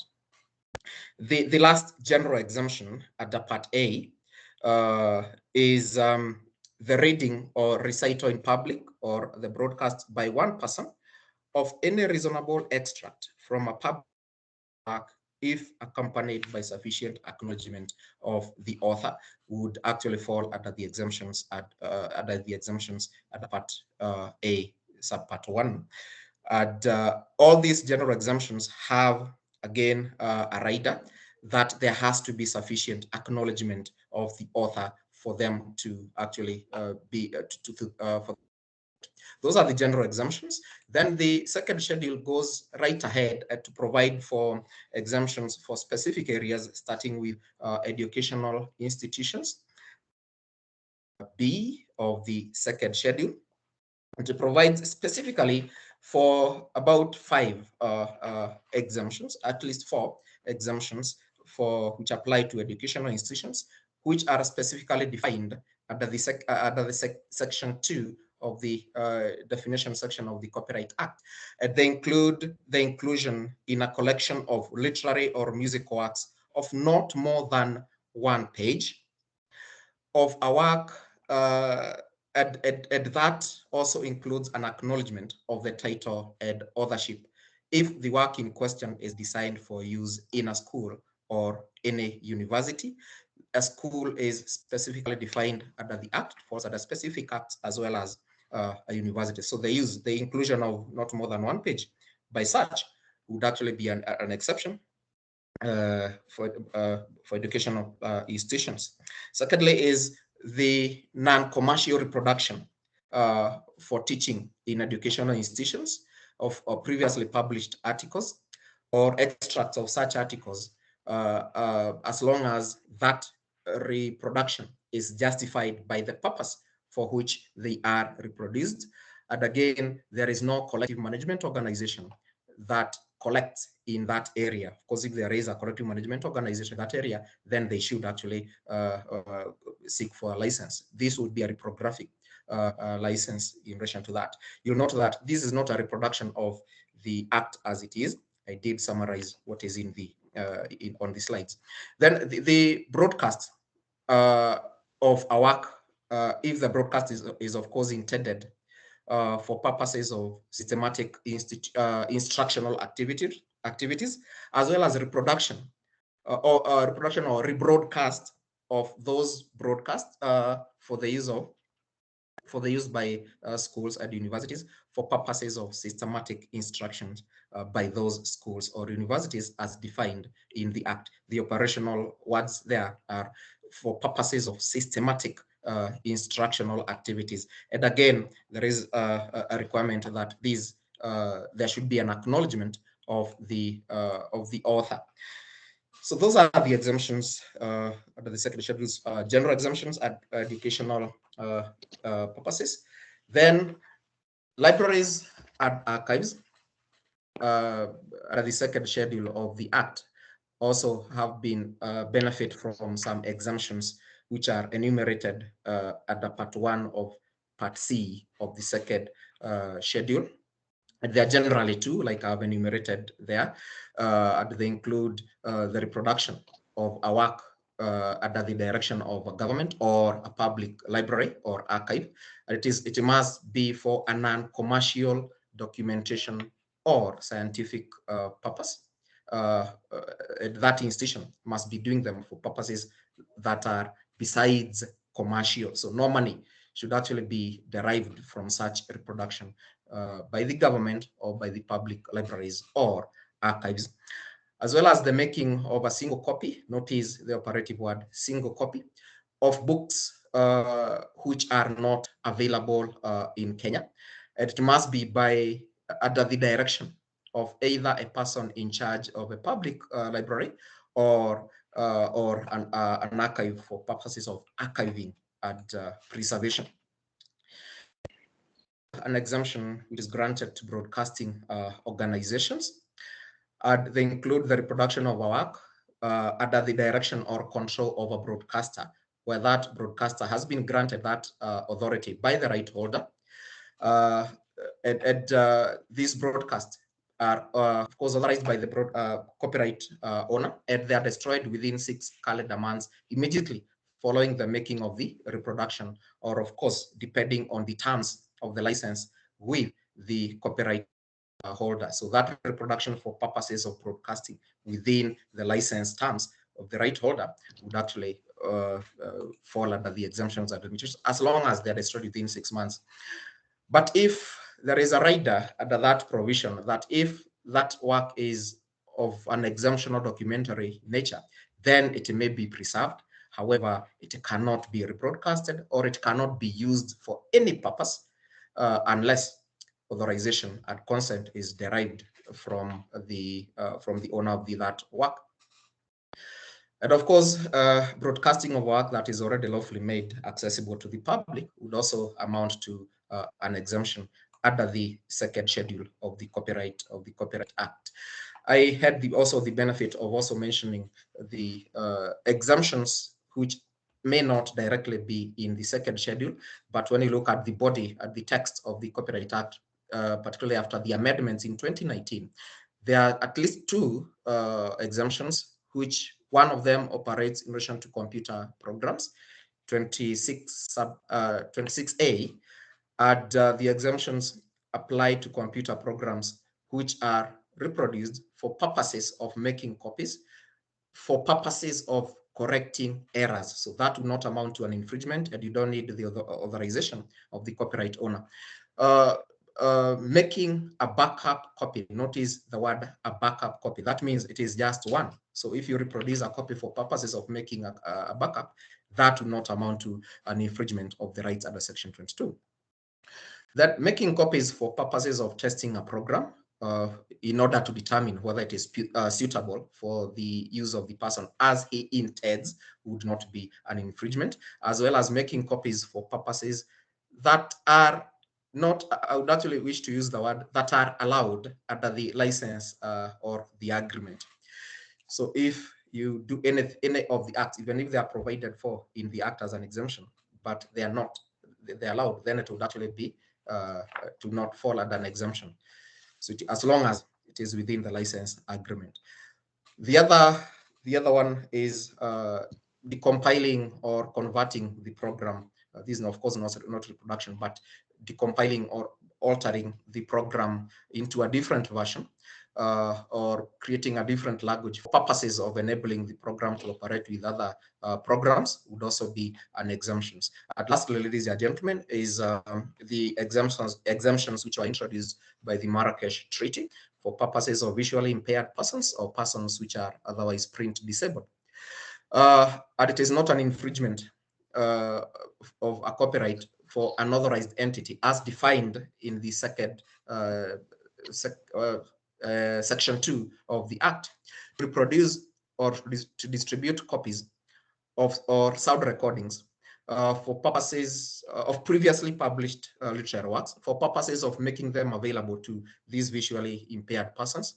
That would not be an infringement. Notice the reproduction must be by an authorized entity, that is for the purpose of creating specialized formats which are specifically defined in the Act. Secondly, a beneficiary person or authorized entity can make, import, distribute, lead, or share accessible format copies. It can also circumvent technological protection measures which are in place in those works. Of course, subject to some terms which may be provided for in regulations, as long as the purpose of doing the circumvention or importing or distributing is for purposes of making these work accessible to the public. And once these new copies have been made, then there must be a notice that further reproduction in any other format other than the specialized format as defined in the Act would be an infringement, and there must be a notice that identifies the owner as well as the date of the original publication. So, ladies and gentlemen, that is the end of in the interest of time. Thank you so very much.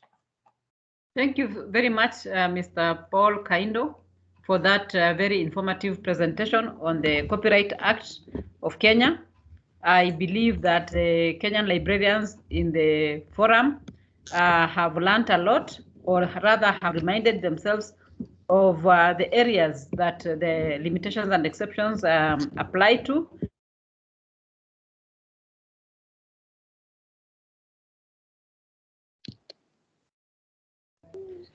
We have come to the end of our presentations. We are now going to the next session, which is the question and answer session. And this session is supposed to continue until 4:25. Thereafter, we will invite a representative from Kekobo with the guidance of Mr. Edward Sigei to make closing remarks. So I want to start off by just reading some of the few questions that I picked from the chat conversation. And the first question is, how is Kekobo enforcing copyright laws around universities? There is a lot of photocopying of books without following the laid down copyright laws. This is a question from Sally Njage, and I want to invite Paul Kaindo or Mr. Edward Sigei to help us in that question. The next question that I picked, again from the chat, is at what point do fair use / dealing meet with Creative Commons licenses? This is a question from Andrew Juguna. I want to invite Mr. Jonathan Band to help us answer that question, or any other presenter. The third question that I picked is, are librarians in Kenya and beyond having a conversation on how to serve the visually impaired persons with respect to the Marrakesh Treaty? I saw that that question has been answered partly by Teresa and Professor Kavulia, but maybe additional information to the participants would help. I want to invite Professor Kavulia to help us in that question. And then the last question that I picked is a member, or rather a participant, wanted to know best practices codes in digital content usage recognized in law. I want to invite again, I think, Jonathan Band to help us answer that, or Denise.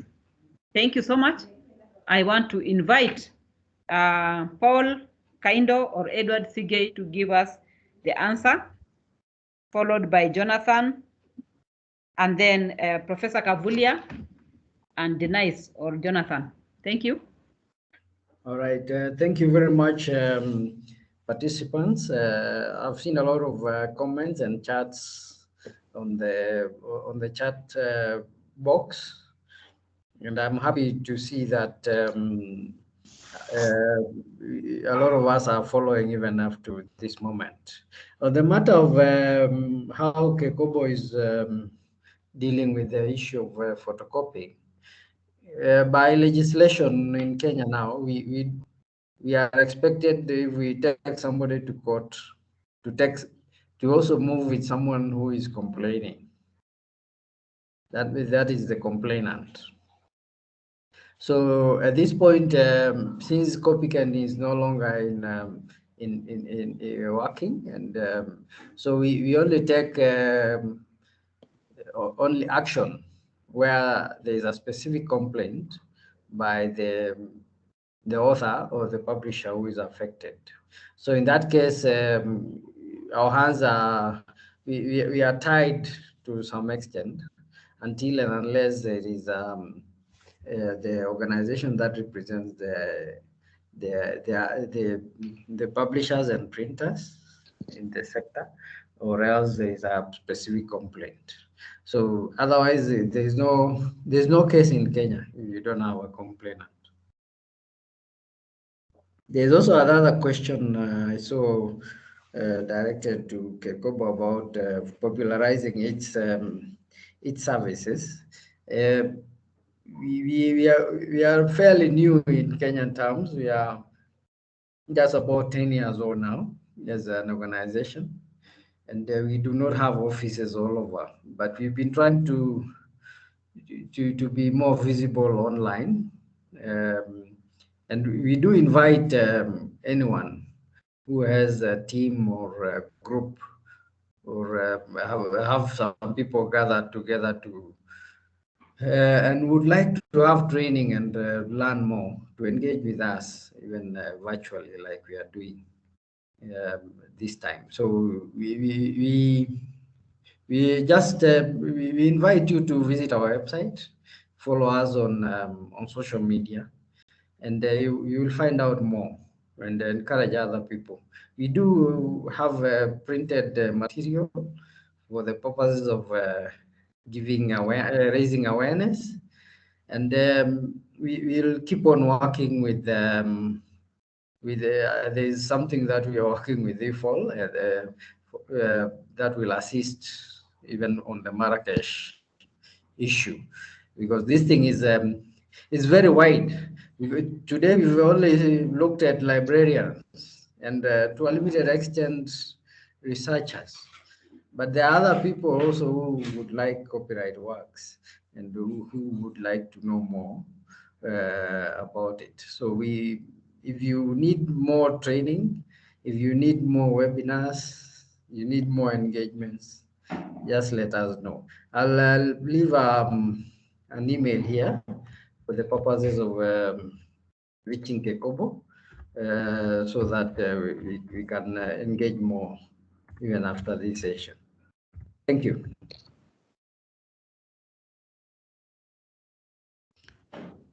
Jane Grace, back to you. Thank you very much, Mr. Sige, for that answer. I think it's true. I think we need to do a lot more, and we can carry on the conversation in various other forums and webinars. I think this is a good start, and we should just continue until we are all enlightened on matters to do with copyright and how we can handle them. Maybe something that I can just add to that is that as information professionals and librarians, it is also our responsibility to ensure that we adhere to the law, and therefore in every area that we do photocopying, there should be some kind of caveat, or what can I say, something that reminds users that they cannot photocopy beyond a certain limit. So I think we also, as professionals, need to do our duty as we help the board, Kekobo, to enforce the law. I want to invite Jonathan and, oh no, sorry, not Jonas, yeah, Jonathan, yes, first, and then Professor Kavulia. Thank you very much. So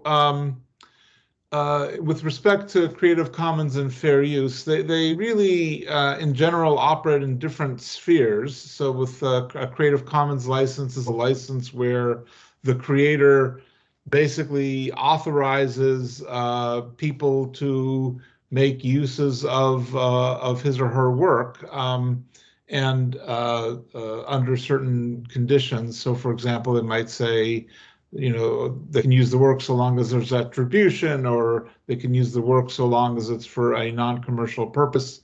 And so they are already permitting the vast majority of uses that one would want to make, so you don't need to rely on fair use. I suppose in theory there could be some situations where someone wants to, let's say, for example, someone wants to make a commercial use of a work for which only non-commercial uses are permitted under the Creative Commons license, and could that conceivably be a fair use?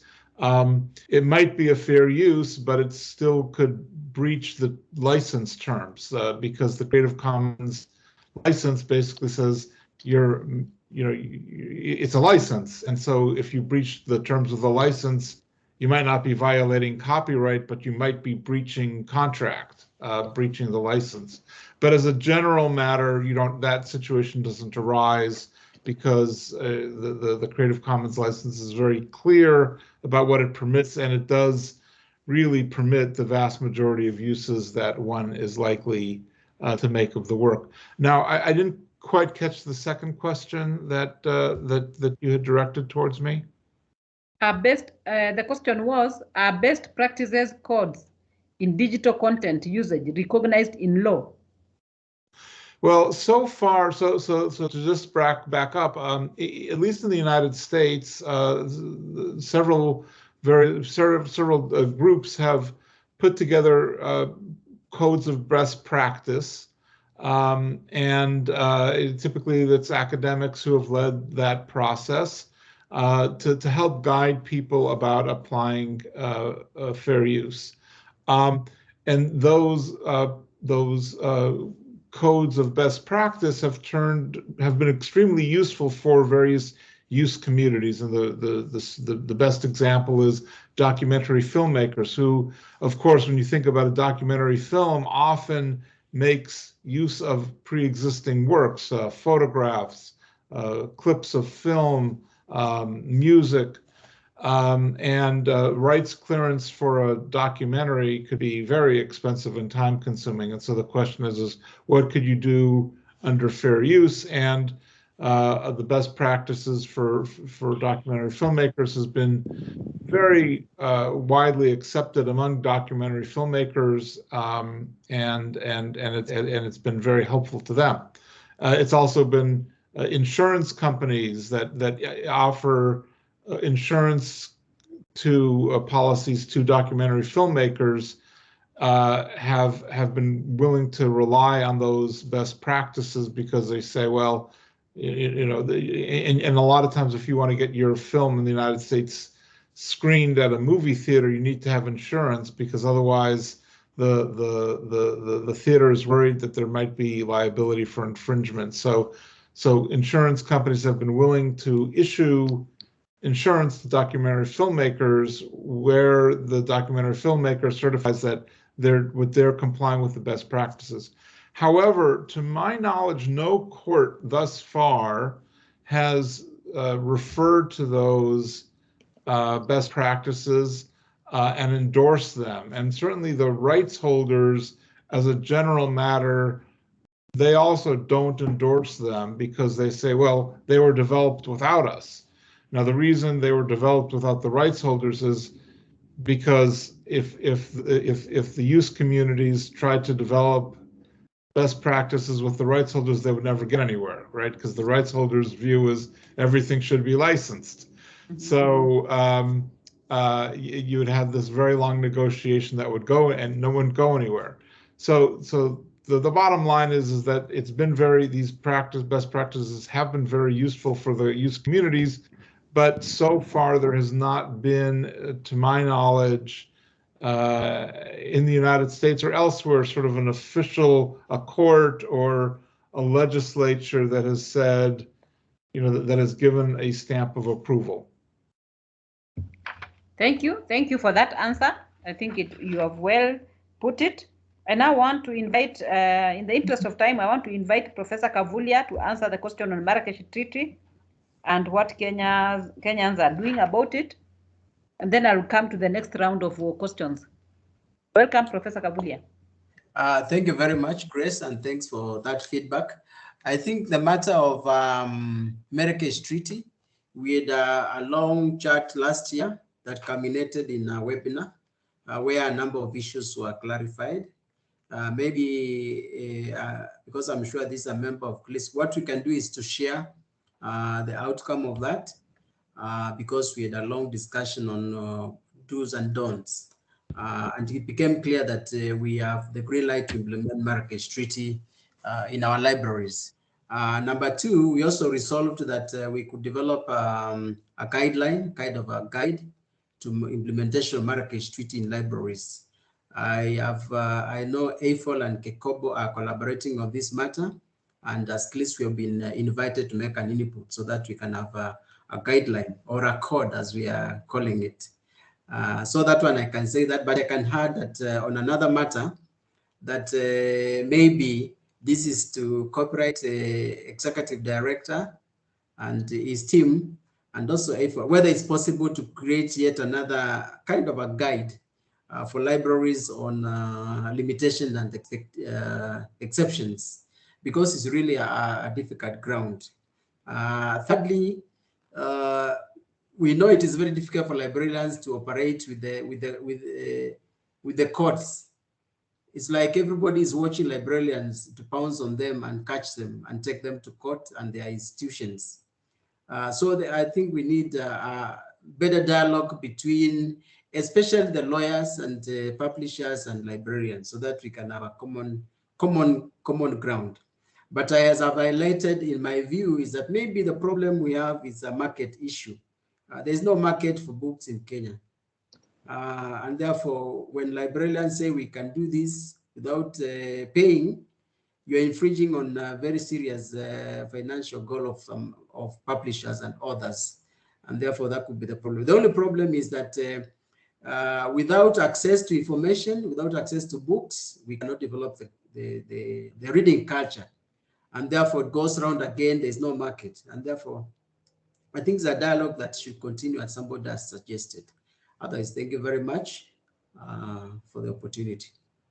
Thank you very much, Professor Kavulia, for that answer. Well said.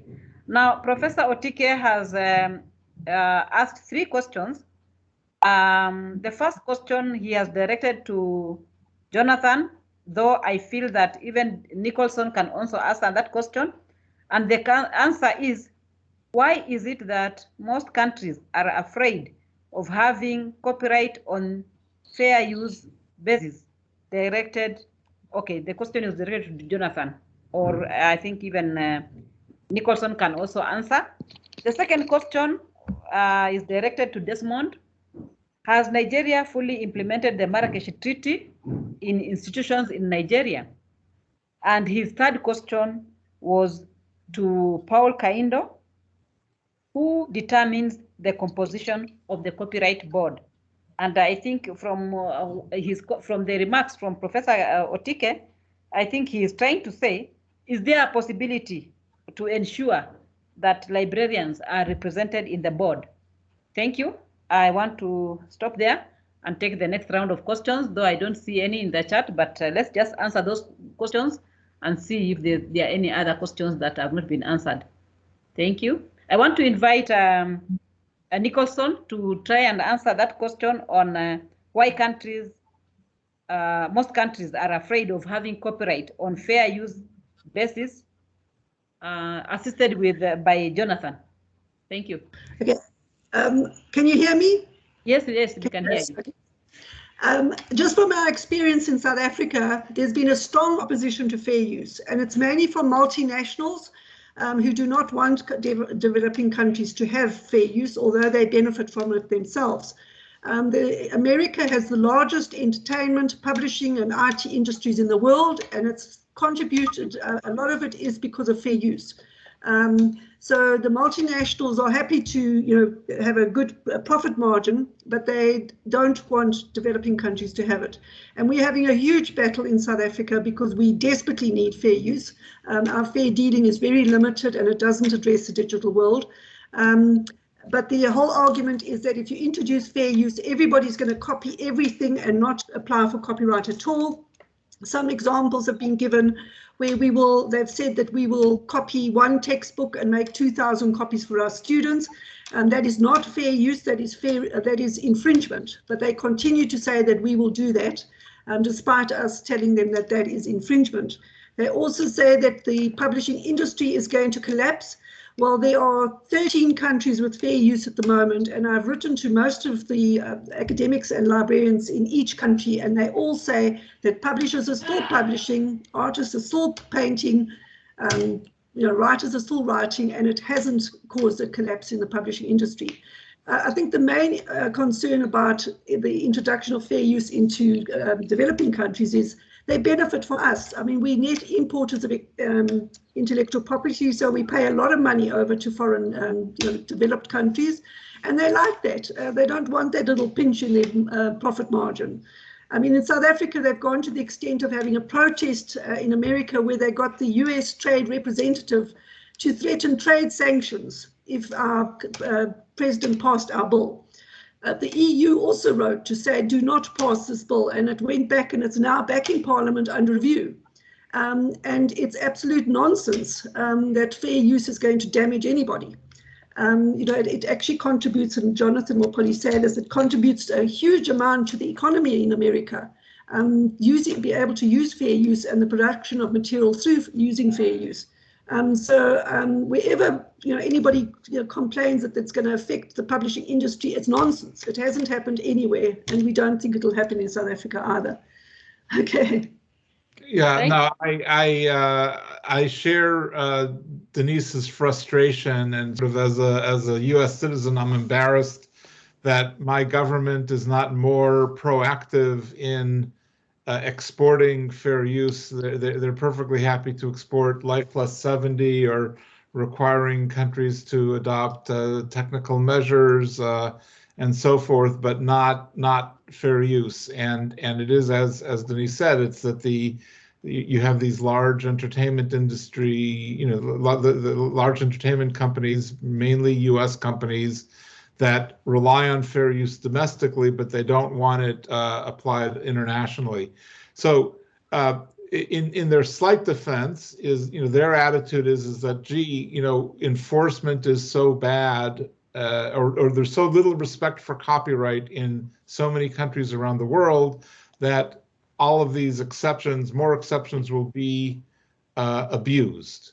And that's how they see the world. And my response to them is, yes, it is true that copyright has in many countries in the developing world,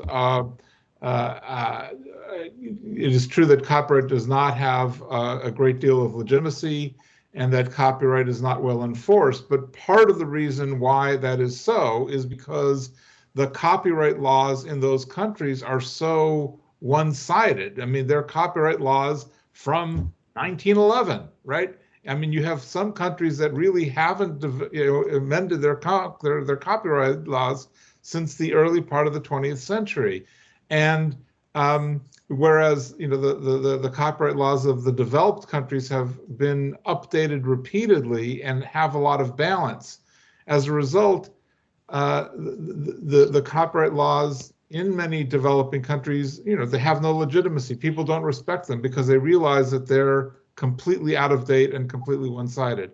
So the solution, if you want to have better enforcement of the law and better respect of the law, is to have better laws, more balanced laws that have more credibility with the people.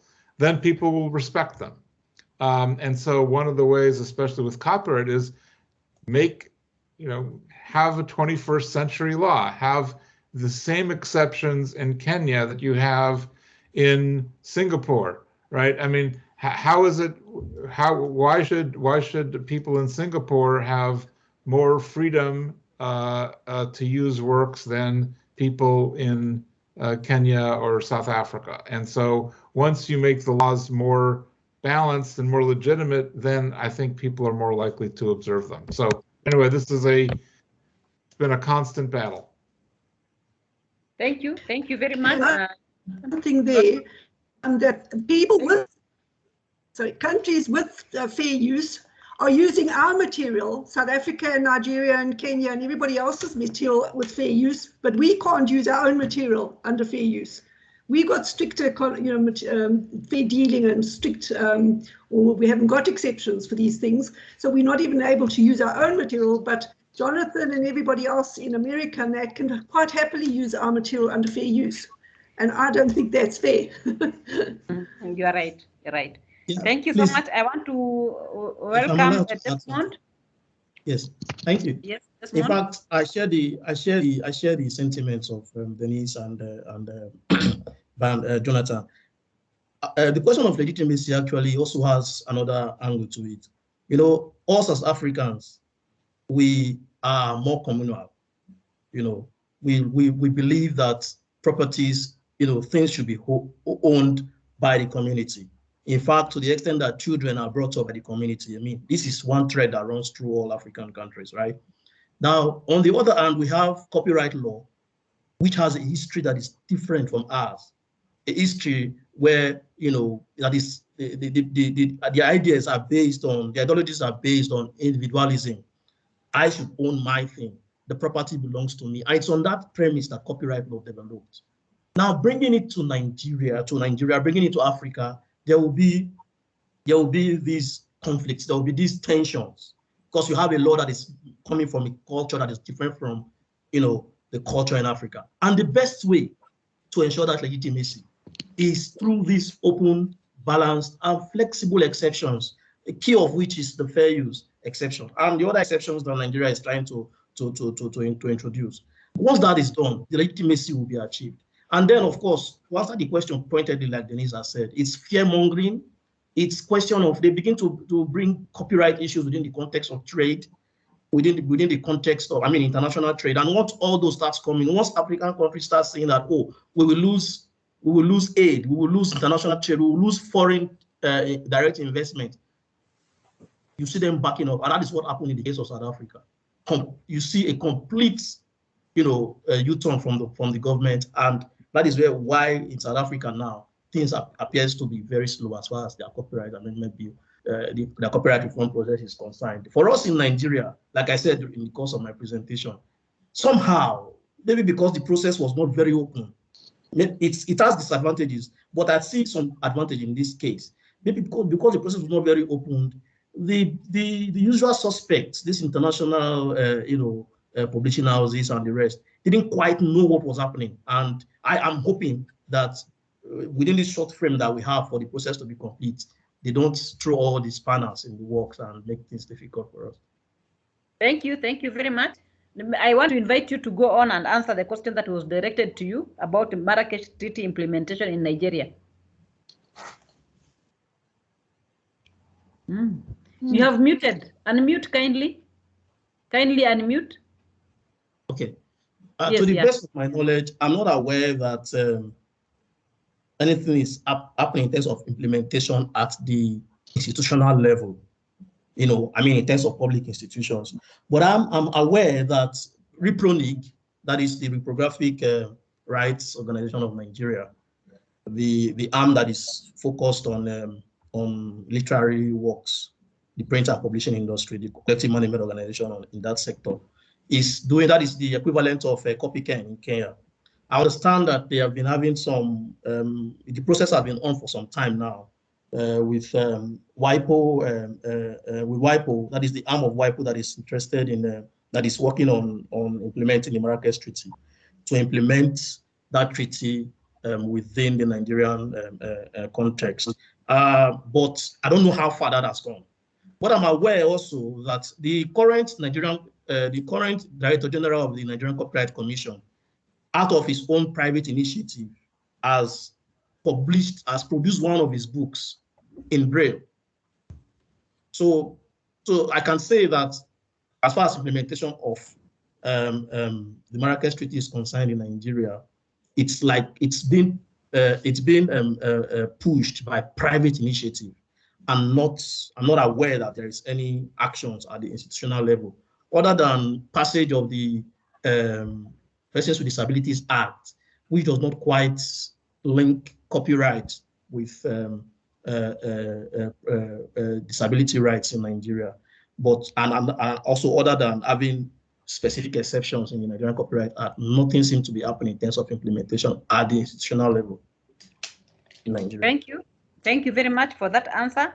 I now finally request Paul Kaindo to answer the last question on who determines the composition of the Copyright Board. Thereafter, I will invite Teresa Hackett after Paul to give Teresa to give a few remarks, and then we will invite Edward Sigei to close the forum, because we are way beyond our time. Thank you.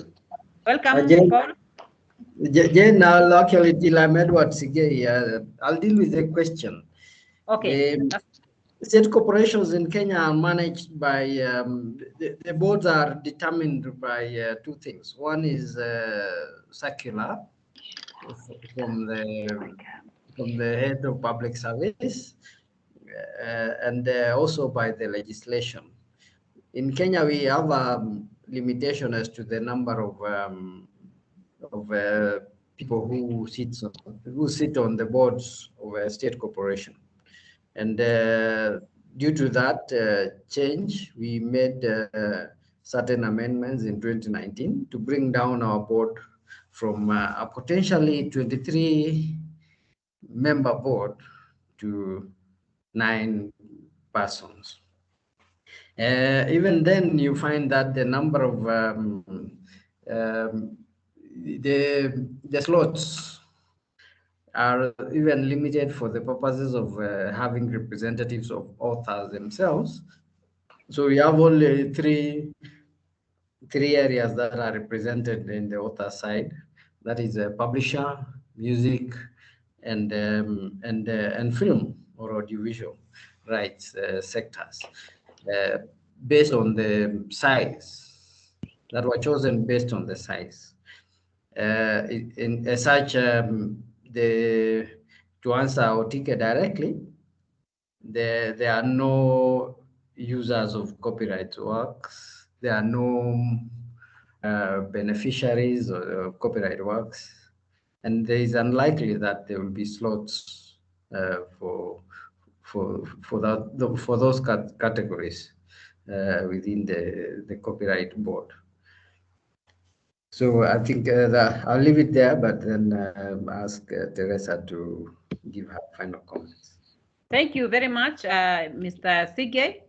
Members, I think you'll agree with me that the forum has been very, very educative. And I think, as somebody has already said, we need to have more of this kind of forums so that we can create more awareness about copyright issues, limitations, and exceptions. So I take this opportunity to thank all of you for the wonderful presentations and for the participation by the members. And we hope that soon we will have a similar forum where we can all participate and share ideas. I now take this opportunity to invite Teresa Hackett to make some remarks, and then invite Mr. Edward Sige to make closing remarks. Thank you so much. I have been your moderator, Jenny Grace Kinyanjui, University Librarian at Egerton University, Vice Chair of CLISC, and also the Kenya representative or coordinator of copyright issues in AFL. Thank you very much. So thank you very much, Jane Grace.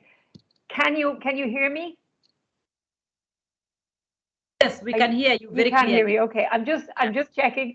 So I would also like to extend my thanks to you for moderating our session and for for navigating the way through all the technical issues and the changes in the program. But I think we in the end had a very rich and a fruitful discussion, and has raised some given some ideas and raised some questions. And I think for me, one of the main questions is, how can we help to develop the confidence of librarians in Kenya in using the copyright law? Because as we heard, there are exceptions in the Kenya Copyright Act. There are specific exceptions, and then you have the general fair dealing. And when these provisions are put into the law, we want the communities to use them.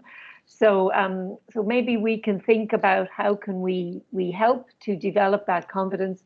The issue of best practices came up in the chat, and I gave an example of some guides that the UK Intellectual Property Office has done on exceptions. So maybe we have some ideas there that we could, that we can take forward for next steps. And then I also, as Edward mentioned, there are other communities. I mean, we've just spent the day really talking about libraries, but there's other communities too, like researchers as well. And in fact, in about 3 weeks' time, on the 3rd of March, we will have another session looking at the issue of artificial intelligence and text and data mining and digital research tools.